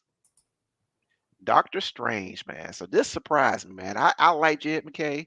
I like Doctor Strange, but I hadn't really liked it as much since Stephen Strange came back himself. So now he's back, and basically this is a play for me. And I actually tweeted this to 𝐬𝐭𝐚𝐲. So I said, I see what you're doing here. You're doing a play on Doctor Who. Because there's like this secret doctor called the War Doctor for y'all Whovians who follow this show. And where he had an unknown iteration he didn't know about. Well, apparently Doctor Strange is the same thing. Where he went fought in this 5,000-year war, and he became the General Strange. And this is the story of how he became General Strange. And it's just wild right there. I don't know. Sergio just went off camera. You still there? Oh, that's fine. I can kill air. Do you remember at Michael Jackson's wake when was it Al Sharpton got up there and he said wasn't nothing strange about your daddy? Yes, I do remember that. Anytime I think of anytime I see the word strange, I always think of that. So anytime there's like a new Doctor Strange, I'm always like, but it was something strange about Doctor Strange. It's doing some strange for some change, you know. You know what I always remember about Michael Jackson's funeral is one, didn't they have it in the Georgia Dome, and they had it in some arena, and I'm like, damn, they got him in an arena for a funeral. And two, I remember Usher doing his song and touching the coffin. That's what I remember the most about that funeral. You could probably have mine at like the Walmart bathroom. I don't. I have a list of people I don't want to come. You're like, that's kind of morbid. Yeah. I don't do that. So let's a see what mess. else. Oh, so Surgery actually got my slide. I can move them. All right. So yeah, I really dig the artwork and the colors on this because basically, you know, Doctor Strange is being invited. Oh, there goes Sergio. You back, bro? I'm back, my man. All right. Yeah, I was just telling about this Doctor Strange, how he got suckered into fighting a 5,000-year-old war. And this issue goes in the background, but I like this because Doctor Strange needs a good villain, and the best villain for Doctor Strange is himself at this point. He's kind of like Tony Stark, like, you know. Sometimes they're their own worst enemy, and I think this is a play on that as well. On the Doctor Strange subject, did you guys ever finish that run by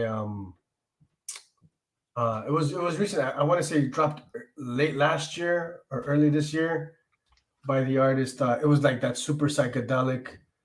Oh man, The Tradmore. Yes, thank you. Did you guys ever finish that? Like, how did it turn out? Because That's the one that I think was talking about what 𝐬𝐸 she was the main person in that book, right? His wife. Yeah. He came back to life in the end. That's how he's here, and they're both in the book now. Oh, okay. Sorry. So like she's the Sorcerer Supreme of the Dark Dimension, and he's the Sorcerer Supreme of Earth. And they're married, and they kind of go on adventures together, you know. But yeah, they're setting up where they're about to fight a corrupted version of him. Okay. So like what did you think of overall of the previous of Moore's I think they actually just dropped a couple days ago the Treasury edition, the hardcover. Oh, he got a hardcover. Bookstores, yeah. Yeah. Okay. I mean, I enjoyed it, and I was saying I probably enjoyed that run more than this run up until this issue. Really? This issue is the turning point issue for me because basically we've been kind of, oh, well, we're a couple and we're going to do stuff, but I'm like, I don't really care about this. What's the stakes? Okay. The stakes is now it's an evil version of Doctor Strange about to come that can whoop anybody's ass, basically. And it's sad because you kind of see how he gets corrupted over the years of doing this. Let me see. You know, basically, you know, and like I said, you know, Sergio, I thought you would like it because of the art, man, the art, the colors. This excuse me, this very much gives me an old school vibe, the art style anyways, like I want to say like 90s stuff, like look at the lines and stuff, the pencils, it looks cool. Yeah. I mean, it was definitely cool. I mean, and after fight, and it also raises the question that war and prison bring out the worst in people. So what happens? You're stuck in a war. You got to fight for 5,000 years. Are you the same person when you started? And in his case, he was not, because he was like, "Oh, I'm a doctor. I help people. I don't fight to the end." Like, hey, they had to lock him up because he was killing too many people. Oh shit! And that's what happened. Basically, they're locking him up. Hey, you don't went a little bit too far, so we got to lock you up. Okay. And put you to the side. So that made my pick. And I mean, like I said, I think I told you, McKay, on Twitter, I think this is a play on Doctor Who right here. Because they did something similar to Doctor Who. Oh, what you got here, buddy? I knew you were going to like that. That's Justice Society of America, man. Jeff Johns did my favorite run on Justice Society of America. He's back. And basically, they've brought Helena Wayne, from old school DC fans. She was the original Huntress. Now they brought back an updated version of her back. Where, she said, "Hey, I'm your daughter from the future. You marry Catwoman and have me." What? No. And that's what she's hugging him right there. Okay. And this was the finale of this run, right? Yeah, the first 5 issues. I'm assuming it's an ongoing. Okay. I'm assuming it's ongoing, but man, I mean, I just love these colors, these panels, man. Just seeing the JSA in their stride. Absolutely. You know, Absolutely. look, the golden age. You know, look at these different teams. You got Detective Chimp, you got Madame Xanadu, you know, you got the old school Fate, you got, you know, Dr. Midnight, the second Dr. Midnight. I dig that. I dig that. I read You the first, I want to say maybe first, maybe one or two issues. I enjoyed it. Just, you know, wasn't able to keep up. Lost track of it, I man. mean, but you know, this is what Jeff John does best, man. I mean, you know, he does a great job building. Yeah, man, I agree with that. That what else Doctor Strange up was cool. That was Yeah, probably my favorite one, to be honest. that was one of the And best ones. yeah, that one and maybe the zombie one. You know what? I didn't think about this, but that may be what 𝐬𝐭𝐚𝐲 got the idea for the general from watching the episode. But I don't know which comes out first. I don't know how long he had his script in the can. For which one, bud? Sorry. So, you know, in that episode right there, you know, Doctor Strange basically went crazy in that episode. You know, kept Mhm. trying to bring back Christine to save her back. But I don't know when that was written. And I'm saying so we had an evil version of Doctor Oh, Strange in that What I If. got you. Okay, okay. But I don't know if that was written before or after 𝐬𝐭𝐚𝐲 turned in his script. Okay. Yeah, but this JSA, man, this artwork, and look at this panel right here. Yeah, that's like, see, I love that. That's I just knew you. fun. I mean, the lines are clean. You get to see Yeah. everybody, you know. Super clean. Oh my gosh. Who's the artist on this one? Who is it? I just saw it. I I like mean, that. That could but be a their poster. man, their artwork is phenomenal. I think I may do a TikTok on this later on today as well, man. Oh, okay, okay. My man's TikToking. Okay. Hey, man, if I TikTok it, that means I really liked it. That means I really, really liked it. I dig that. That's sick, man. All right, and my number one pick, which has There we go. also been controversial in these comic book streets on Twitter, especially X-Men 25. Yeah, the first issue after the Hellfire Gala.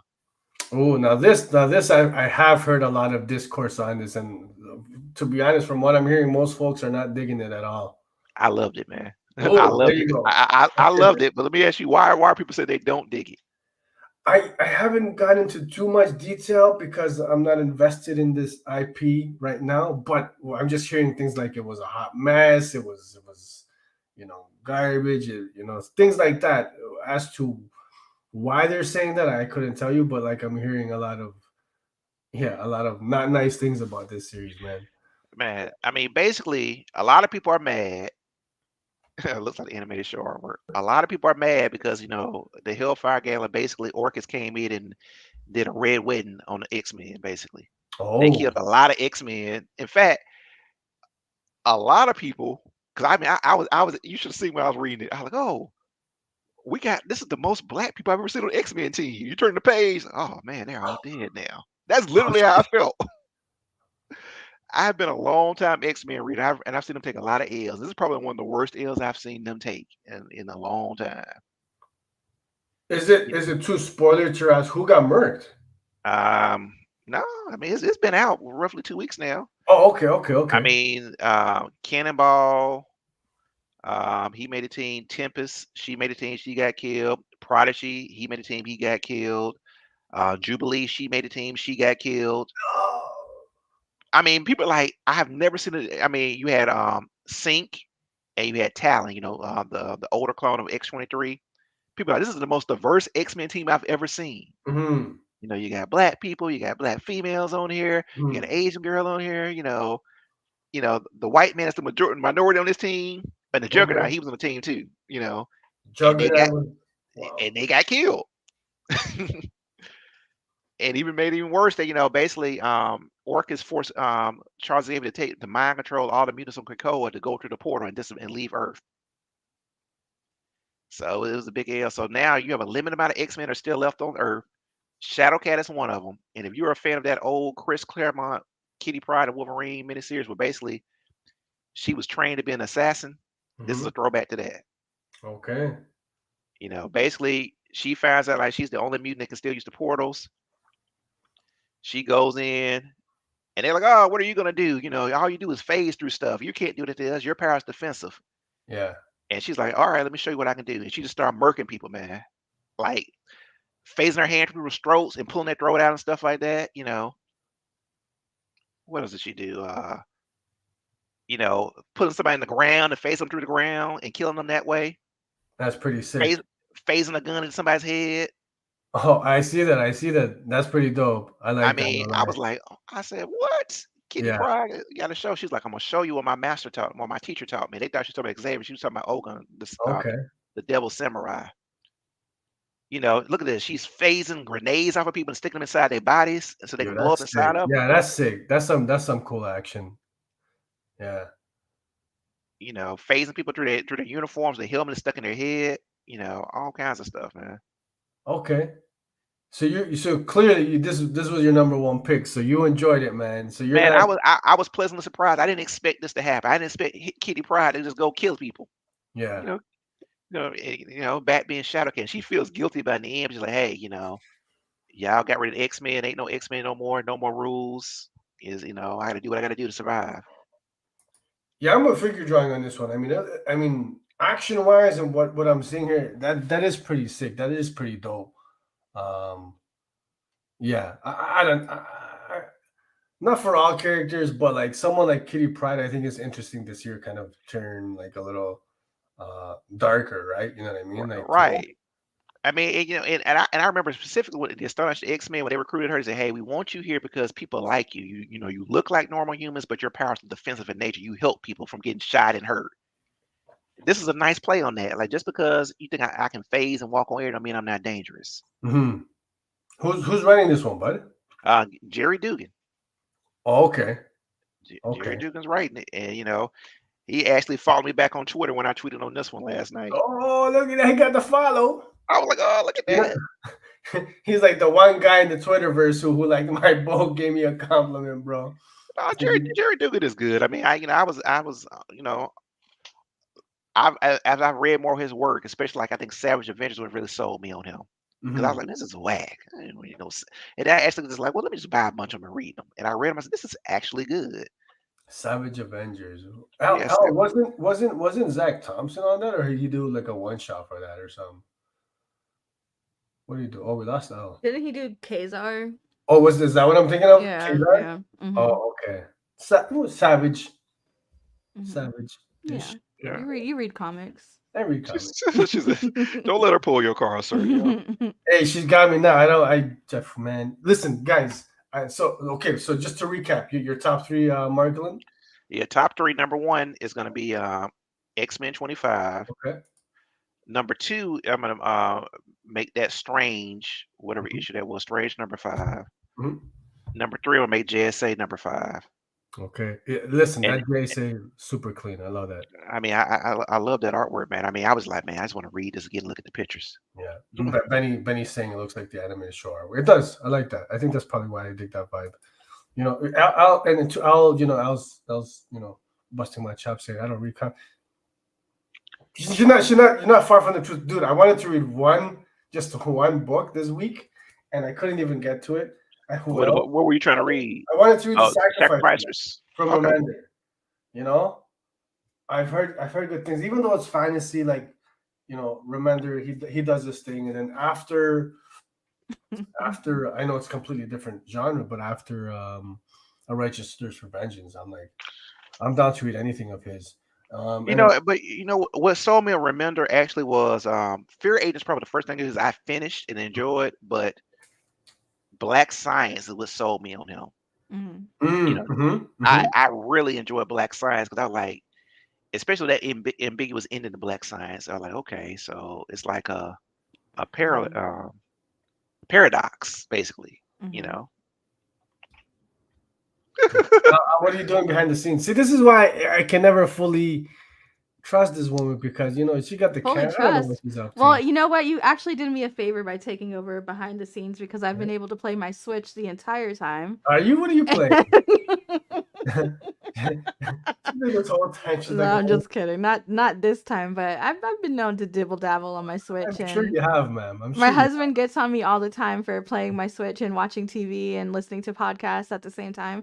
But listen, you gotta be doing like 4 things at the same time. Well, I need my hands to be busy and my mind to be busy. So. Oh my God. Yeah, I do that too, man. Until I had to stop because I'll be listening to some on YouTube on my iPad, but I'll be working on my computer. Mm-hmm. And then it's like, all right, until I actually got to focus on what's going on my computer. I actually got to focus on it now. Mm-hmm. But Well, I the try to do computer- it with things that don't matter, like low stakes stuff is what Yeah. I. Okay. Yeah. Okay. I can't multitask if my life depended on me, and the times it has, and I've almost died. So yeah. I fully paid attention to Twisted Metal. I wasn't even on my Switch or phone. I watched that pure. So it just depends on what it is. I got you. So I hope to have one book read this week. Hopefully, the day's not over. Sunday's not over. And I read Sacrifices. It's a good start. I mean, but Remender, I find Remender works best for me when I have a bunch of his stuff to read back to back to get the story through. Agree, because Deadly Class I couldn't get into until I knew for sure that it was done, and I'm on like volume 3 now. Elle, did you have a chance to check out Sacrifices? No. No? Any plans? No? They're gonna have to say something that sways me. Yeah? I haven't read it yet, so I mean, yeah. We'll see. I've heard good things. Oh, you know what else before? I'm gonna say this. Remender, he wrote the Scumbag too, I think. I really enjoyed the Scumbag. Scumbag was cool. I really enjoyed it. That probably was my favorite. Yeah. Even over Black Science. Here, we'll stall. Copper Drop real fast. I'll pitch the Enfield Massacre. We're not doing Copper Drop. Stop. I just pitched it, so it sounds like my idea next week when we come back and talk about it. Oh man. I got something for you, Michael, if you like Scumbag. He's gonna pull out a selfie. Oh, you go over that. A self-portrait. Hey, Al, there was a time you used to. Never mind, ma'am. Hey, check. How do I zoom myself? Here. Yeah, I see that Scumbag cover. I remember that one. Be careful of the reflections. Can you see that or no? Yeah, I see it. Right there, yeah. No. A little to the left. Go ahead and cover your face. This is I believe a 1 in 50. That's Scumbag number 1. Obviously a Star Wars homage there. Is that Star Wars? Yeah. Yeah. That's Star Wars. I'm just kidding. I'm just talking. Yeah. Looks like a Tron. Yeah, I mean this was a fun series, but the thing for me for Scumbag is it kind of became repetitive after the first volume, right? It was just more of the same. So he's still awful. He doesn't grow. He became a better person. Well, you remember in the second part, he sees that alternate universe version of him. That's a decent person. What happened with the Flash? How come we didn't get it together? Al, tell us how you really feel about Barry Allen in the Flash. I liked it. Heard that. No, I liked it. I liked Flash. I really genuinely enjoyed the movie. I thought it was so funny. I was genuinely laughing. And thankfully Marquelon did not spoil the actual ending of the movie. So when I saw that cameo, I was giddy. I said, this is the greatest. Which the Nick Cage? No, the last cameo. She's about the last. Or before the Aquaman ones. I don't think that's Clooney. Yeah. So when I saw that, I just giggled because I promise you, right before the ending, I was like, because I watched it with Saint, and I was telling him, I said the only thing that would make this more perfect is if George Clooney was in it. And I promise you, 2 seconds later, he popped up, and I was like, oh my god! You called that? Stop. Yeah, I said the only thing that would make this better right now for me would be a George Clooney cameo, and then he popped up, and I was screaming. I said all of my Batman in one. That's pretty cool that you got to enjoy. Wait, hold on. You're right. So let's see. We had Michael Keaton. We had Ben Affleck. We had Clooney. We were missing Val Kilmer. Val Kilmer's the one we were missing. That's still alive. They tried to get Bale. Actually, Bale was supposed to be the Clooney scene. Okay. I'm glad he wasn't, because I don't know. I feel like keep it fun. Michael Keaton and George Clooney are fun Batmans. Yeah, of course. Always know there's an ulterior motive. Put a Bat fleck. Put a Clooney fleck. I don't know. Clooney man. Just put something in there that's a little, Yeah, Flash. I think it got too much flack. I mean, I didn't understand how critical people were being. I said, it's a flashpoint. None of it matters. None of this matters. It's just for fun. It's a movie about a guy running fast. Let's just break it down to that. And then running fast backwards. Like the only thing I didn't like about it is I thought that the battle scene dragged a little bit. I thought it got too. The final one. Talking about when he kept going back in time and trying to save her. No, not even the time part. The actual battle with Zod, like the on Earth part. Like I felt like it dragged a little bit. It got too. What's his name? Who made the Snyder? It got too Snyderish for me. And I was like, okay, move on. Hurry up. Let's get to the next part. And it just dragged a little bit too long for me. But other than that, fantastic. I thought it was such a fun summer movie. I liked all the cameos. I thought it was really fun to look through like the AI kind of imagery and see what you could see in the background of stuff. I thought it was fun. Who cares? Like it was a fun movie. Sasha Calle was, I mean, she's smoking a Supergirl. Let's keep it 100, man. Oh man. Okay, I mean, we all respect each other's opinions, and we don't necessarily have to agree. But I felt bad for her I felt bad for her because I think Michael Keaton's Batman just kind of accepted what's gonna happen. But I felt bad for her. I was like, man, this just ain't gonna work out in your favor, man. It's just not gonna work no matter times we try and fix it. Are you talking about here? Figure Barry Allen's run. I've seen that. I don't mind it. He's got to get the blood flowing. You want him to have a clot? This might be a hot take. You know, listen. I love Zack Snyder's stuff. I think I might like Flash's run better than his run in the Snyder films. You know, yeah. I don't know. It was just a really fun movie. Like I didn't look into it too deep. A few people were saying the only difference is if it would have been Thomas Wayne instead of Bruce Wayne. Michael Keaton, Bruce Wayne. Yeah, and I agree that would have been cool. It also would have been cool to have like a Terry McGinnis, reference or something. But wasn't that the plan that basically they were going to do a Batman Beyond movie with Michael Keaton? It was 3 movies he was going to be in. This one, the Batgirl movie, and a Batman Beyond movie, right? For Batman Beyond, I feel like that's such a long rumored thing because since that animated series dropped, we've been saying Michael Keaton for Bruce Wayne for this project that I feel like it's such an unattainable thing that I don't even consider it real. But it's come out that it was actually going to happen, right? Like they were setting up Keaton as the Batman Beyond, but with the regime change over there and everything, it didn't happen. You know what? It would be cool to see the Thomas Wayne Flashpoint in this film, but I think if you do that, it changes the film entirely. Josh Brolin would make a great Thomas Wayne. Josh Brolin? Yeah. He's making a bit of a comeback, eh?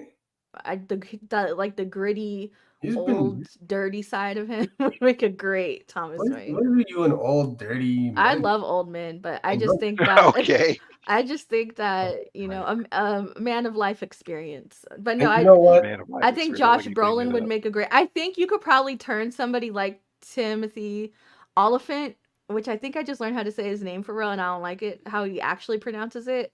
I think you could turn somebody like him into a good Thomas Wayne, but I feel like physical wise, I feel like Josh Brolin. I mean, Josh Brolin. Ever since he played Cable in Dead Force, I'm like, dude is jacked. Because Thomas is a solid man. Like that's a chunk of old man. Yeah. I like that. He old man strong, Elle. You seen Step Brothers? I had the old bull. Try the young calf. Oh my god. Old man strong over there. Or need to throw on another fan or? No. I have my fans off. I'm waiting to get off so I can turn my air conditioner back on. Oh my god! Hey, listen. Did you see? Speaking of Brolin, did you see him in the latest Black season? Black Mirror season? Oh gosh. Oh, I'm still watching Black Mirror, so I actually just saw the bear episode. No, the white bear episode. Hold up. Wait, how many seasons away are you? 4. Okay. I'm on second season Black Mirror. Oh, which one was he in? Josh Brolin. What was the name of the episode? Yeah, I watched it. I watched all the episodes back to back, so I can't even remember. Yeah, which it was okay. The latest season was alright. It was. Okay. I didn't like the last one, that Werewolf 79 or whatever it was called. That was the only one I didn't really care for, but I liked all the other ones. They were all okay, man. I don't know. Honestly, nothing. I'll put it like this: nothing stood out. It was alright. It wasn't bad. Nothing will match the original UK run. I will say, is it because of Black Mirror's become too Americanized? Is that what you're trying to say? No, I think it was some of the stories are pretty solid. I just think that it was more, the earlier seasons take more risks. 100%. 100%. And you know what else? I also commented watching the season, and the last couple seasons has been they're getting bigger names to appear in these episodes where early on you didn't really have that as much, right? Oh, Well, I I mean, think but I they argued against that before because they had big UK actors, so they're exactly, not. but they Yeah. were UK actors who were set to get big in America, like you know, like Haley Atwell or old boy from Get Out. I think what his name is now, Dan Kaluuya. You know, Yeah. that's before they blew up in Hey, America. listen, The this tech is has this is this surpassed is Black scary Mirror. but true. Yeah. The tech has surpassed Black Mirror, honestly. Like, The what? first Joan is awful, and then literally the Dude, same week the contract's getting released about the Disney scanning and stuff. That's yeah, and they're hilarious. not the only ones to be doing that. Like this, Yeah. like it's been coming out. Like a bunch of studios have been scanning and the actors and this. It's just it's crazy, man. It's wild. You I know? mean, and the thing we had to realize, man, you know, and I like that Chip Zdarsky hit on this, and I like looking at Twitter and seeing what they're talking about, because end of the day, man, these people, these companies, they're not for you. They for making money off of you. It's a business, Mhm. and you have to realize that. You know, Stephen Amell had been in the news about his quote, which I do think was taken out of context. I do think it was taken It out of wasn't. context. He's an asshole. Like canonically, like everybody says it. Everybody he works with. Canonically, He's he is. No, it's true. He's made comments about stuff that doesn't matter. And I'm not even a part of like the Hive, but what he The said a few hive, the arrow hive. what he said a few years ago about Beyonce, he just couldn't had just not said nothing. What did he say about Beyonce? He like made a comment like, oh, like because everybody was like watching some Beyonce thing. He's like, oh well, here I am watching hockey. Clicks the channel. Like you had to tweet that. Like you felt the need to tweet anything. Like shut the fuck up. Just shut up. And it's like it's such a weird flex when grown men feel the need to comment on stuff that other people like. It's like you don't have to say anything. You don't have to say. But what he said is how he feels. He just wants to get paid, wrap it up so he can get back on to his trash show on what is it, Cinemax? Hey, don't talk about heels. I like heels. Well, the name is fitting, right? So he is a Well, he's a heel. heel. He So plays a heel on the show too. So So I've always heard stuff about him being rude or unaccommodating, or I heard like there was like the other guy on the show left the show because he didn't want to work with him anymore. which one? Colton Hayes. Colton Hayes left. Okay. Mhm. I mean, I believe it because you know, like I said, Allegedly. never meet your heroes. I mean, look at this He's stuff. your hero? No, he's not my I was hero. about to I'm talking say about he played a Martin he- Luther King Jr. And you over he here played Stephen a Amell. hero. He played a hero on Arrow. You know. Was he a hero? Yeah, he was an anti-hero. he was something. You know. But I remember when he first showed up. Do you remember this show called Hung? That's the first time I ever saw Stephen Amell. He was like the new gigolo they brought in. But he wasn't the one that was hung. It was Thomas Singer, right? Or what? Thomas Jane? No, Thomas Jane was the first one that was hung. Yeah. But then he kept. Marquelon, context is everything here. You're right. He was the first gigolo that was hung, and then they replaced him with Stephen Amell. Could you imagine the downgrade? I would be like, hey, brothel, send me a new one. Absolutely not. He was Batman and Arrow. Accurate. You know. Accurate. But without the charming personality, without the playboy spirit, right? Without the playfulness. I mean, Green Arrow is a different person. He's a liberal hippie dude that like that womanizes and abandons his kid. I mean, Green Arrow, the comic book character, is a lot more complex. I've never understood that adaptation either. Like, I get the time was weird for CW, but that Green Arrow, that's where we're going. That's okay. I mean, but it worked up until the Flash. It was the longest running CW. No, it wasn't. I'm wrong. Smallville was. Smallville went 10 seasons. That's crazy. Take that in, eh? Wow. I mean, hell, Supernatural went 15. I was amazed. I started watching Supernatural, just like, well, how much longer can this go now? I genuinely tried to watch Vampire Diaries recently, and I could not just I can't tell them apart. I don't know who's the uncles, who's the brothers. There's too many characters that look alike. It's too much. I turned it off after 3 episodes. But this is like the 3rd time I've tried to watch it, and I've never been able to watch. I can't get into it. I've never been able to watch Vampire Diaries. Even though I know Old Boy, because Old Boy came from Lost, and then Paul Wesley came from Lottery Ticket, Roller Rink, whatever the movie with Bow Wow, with Roller Skate. That's the first time I ever saw him Roll in. Bounce. Roll Bounce. I love Roll Bounce. I love Roll Bounce. I love Lottery Ticket. Even Nina Degrassi, Next Generation, into it, but I just can't get into I just can't get into you know why I wanted to like it? Because it has 8 seasons and spin-off series. And I said it must be good. There must be something about it But that everything's not stays. for you, Elle. I mean, you gotta realize just because everybody else likes something, don't mean you But should I like love it. me some trash TV though. That's why I was like, I can get into this. I tried, let me try again. Couldn't do it. Some things are just too lowbrow, even for me. Even for you, El? And I watched 90 Day the other way. Oh my Oh, now the other way. I watch all of them. And I used to watch the other way with my last girlfriend. I was like, man, Uh-oh. this is crazy right here, man.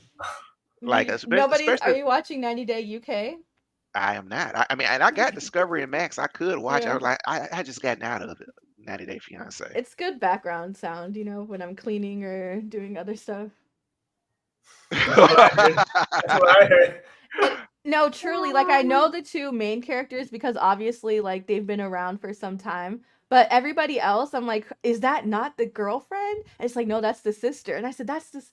And I'm watching this, and my daughter came in the room, and she's 11, and she happened to walk in on a scene where Damon was like harassing this girl in a hotel room, and my daughter's like, why are you watching this? And I said, I'm sorry, I just thought I would like it. And she was like, every vampire TV show is just about vampires harassing women. And I thought about it, and I was like, Twilight, he harasses her. True Blood, I said, Oh, what? I can't You're stand onto her. I can't something. stand Twilight. I think I've said that before.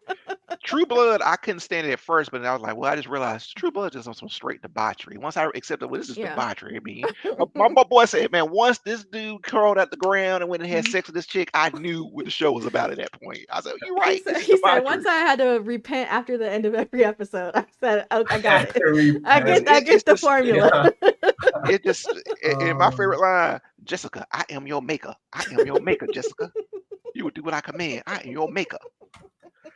You know what? Thank you, Benny. I swear to God, we must be the only 2 in this nerd. I've never seen it. I've never attempted. I have no interest. Well, the books came out when I was like in high school, Yeah. so it was like very or closely time wise. So it went from like Harry Potter to Twilight to like Hunger Games, Divergent. Like it all kind of came out around the same time. Yeah. So I couldn't stand any of them. I had to go on a date with a girl. That's the only way. It was the very last Twilight movie, and she said we went on a date, and that's what she picked. And I was like, oh God. Is that the worst movie you've ever? So I think the worst movie I've ever made somebody take me out on a date. I was like 19, and I made him take me to see High School Musical 3. And I was like a full adult. Like I'm 19 years old because it was the first. So the first 2 movies were on TV. It was the only one to go to theaters. And so I was like, I want to see High School Musical 3. And we went, and like I think we went on like 2 more dates after that, but it was like not. I was like, no, thank you. The black silk sheets were like a no-go for me. Mind you, I made him go see High School Musical 3, but for me the ick was the black silk sheets with the Playboy bunny. Oh my God. Couldn't do it. I said yeah, nothing. Twilight, that last Twilight, the worst thing somebody ever made me go see. And Twilight. yeah, so yeah. Twilight gets a little sketch there. It does. And I just hate the Twilight vampires. I'm in this other group, was it Black Horror Nerds United or something like that. We were talking about vampires. I'm like, man, bring back the 30 Days of Night vampires. They were vicious vampires. Even Colin Farrell in Fright Night, he was a vicious vampire. When he blew up their house, like, oh, you can't come on invitations? Okay, cool. We go blow up your house and set it on fire. I'm unironically wearing an Edward shirt right now, but it's the Batman. It's the Edward shirt that has Edward on it, but it says the Batman on it. So unironically, that was not supposed to be mentioned, but I do enjoy a trash series like Twilight. See, that's why you be capping for now. I'm telling you. You know, Elle, he's the worst thing about that Batman movie. He is. No, listen, something in the way. And on that note, folks, hey, thank you for everybody for hanging out with us. Man, hey, listen, 3.5 hours, baby. Jeez. When you get the crew back together.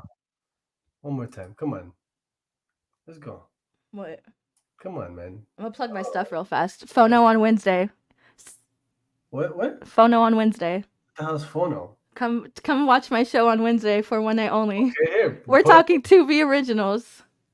Deadly Dilf is on the list. I need to look at this. I need to, because you know what? I've started watching Tubi because a friend of mine from high school was in a Tubi movie. So that's what made me actually create the account. Yeah. But now since then, I ended up watching The Dirty Deed with my girlfriend. I'm like, this is the most terrible show I've ever seen in my life. I got Joe to watch Deadly Dilf. So when I tell you the most trash movies you've ever seen for free, listen. But I will say this about Tubi: the movies are terrible. Awful. The quality of a lot of movies are terrible. We're cleaning this Yeah. up. The quality of the movies is a lot of terrible. But I'm happy they provided a platform for Black filmmakers to get their content out and get paid. I'm happy about that. But like people like Mina Monroe and all them, or Erica Mena getting these contracts on Tubi, I'm like, and stop paying Marcus Houston. He's a predator. But also, allegedly. But also, no, it's proven. But also, for One Night Only Wednesday, look it up. I think we're on it like 8:00 Eastern on YouTube. Yeah, anybody who wants to come by is more than welcome. There you go, folks. Check it out. What time? I just said 8:00. Okay. 8:00 Eastern, and check me out on House of Nerd Show next week, where I'm sure I'll be invited again. I'm sure. I wrote my name on the schedule. I'm not gonna be here next week. It should be, you know. Oh no, Marquelon, I need a no. Me and Marquelon made an arrangement. I already put my name on the schedule. Folks, so I implore the community come out next Sunday. I can't. And check out my Copper Drop pick winner, Enfield Massacre. Please, for the love of God. Number one. What did I watch on Tubi? Oh, snap! Masters of the Universe is on Tubi. Bruh. Need a reboot. Sergio, you got to do the AI. I promised that you would do the AI NPC. So just say yes. No, I'm not. Just come on. I promise. I'm not giving you a soundbite. Give me a soundbite. Do the popcorn popper. Wu-Tang Clan ain't nothing to mess with. My girlfriend said, she said, I'm a Tubi hoe now. You know, when you start watching Tubi, you're a Tubi hoe. We're out of here. I heard Tubi hoe, and that's I've had enough of that shenanigans. Hey, listen, this community is the fucking best. I love y'all guys for hanging out with us for 3.5 hours, man. Giveaway video dropping tomorrow with all the details again. Enjoy the rest of the weekend. We out of here, baby.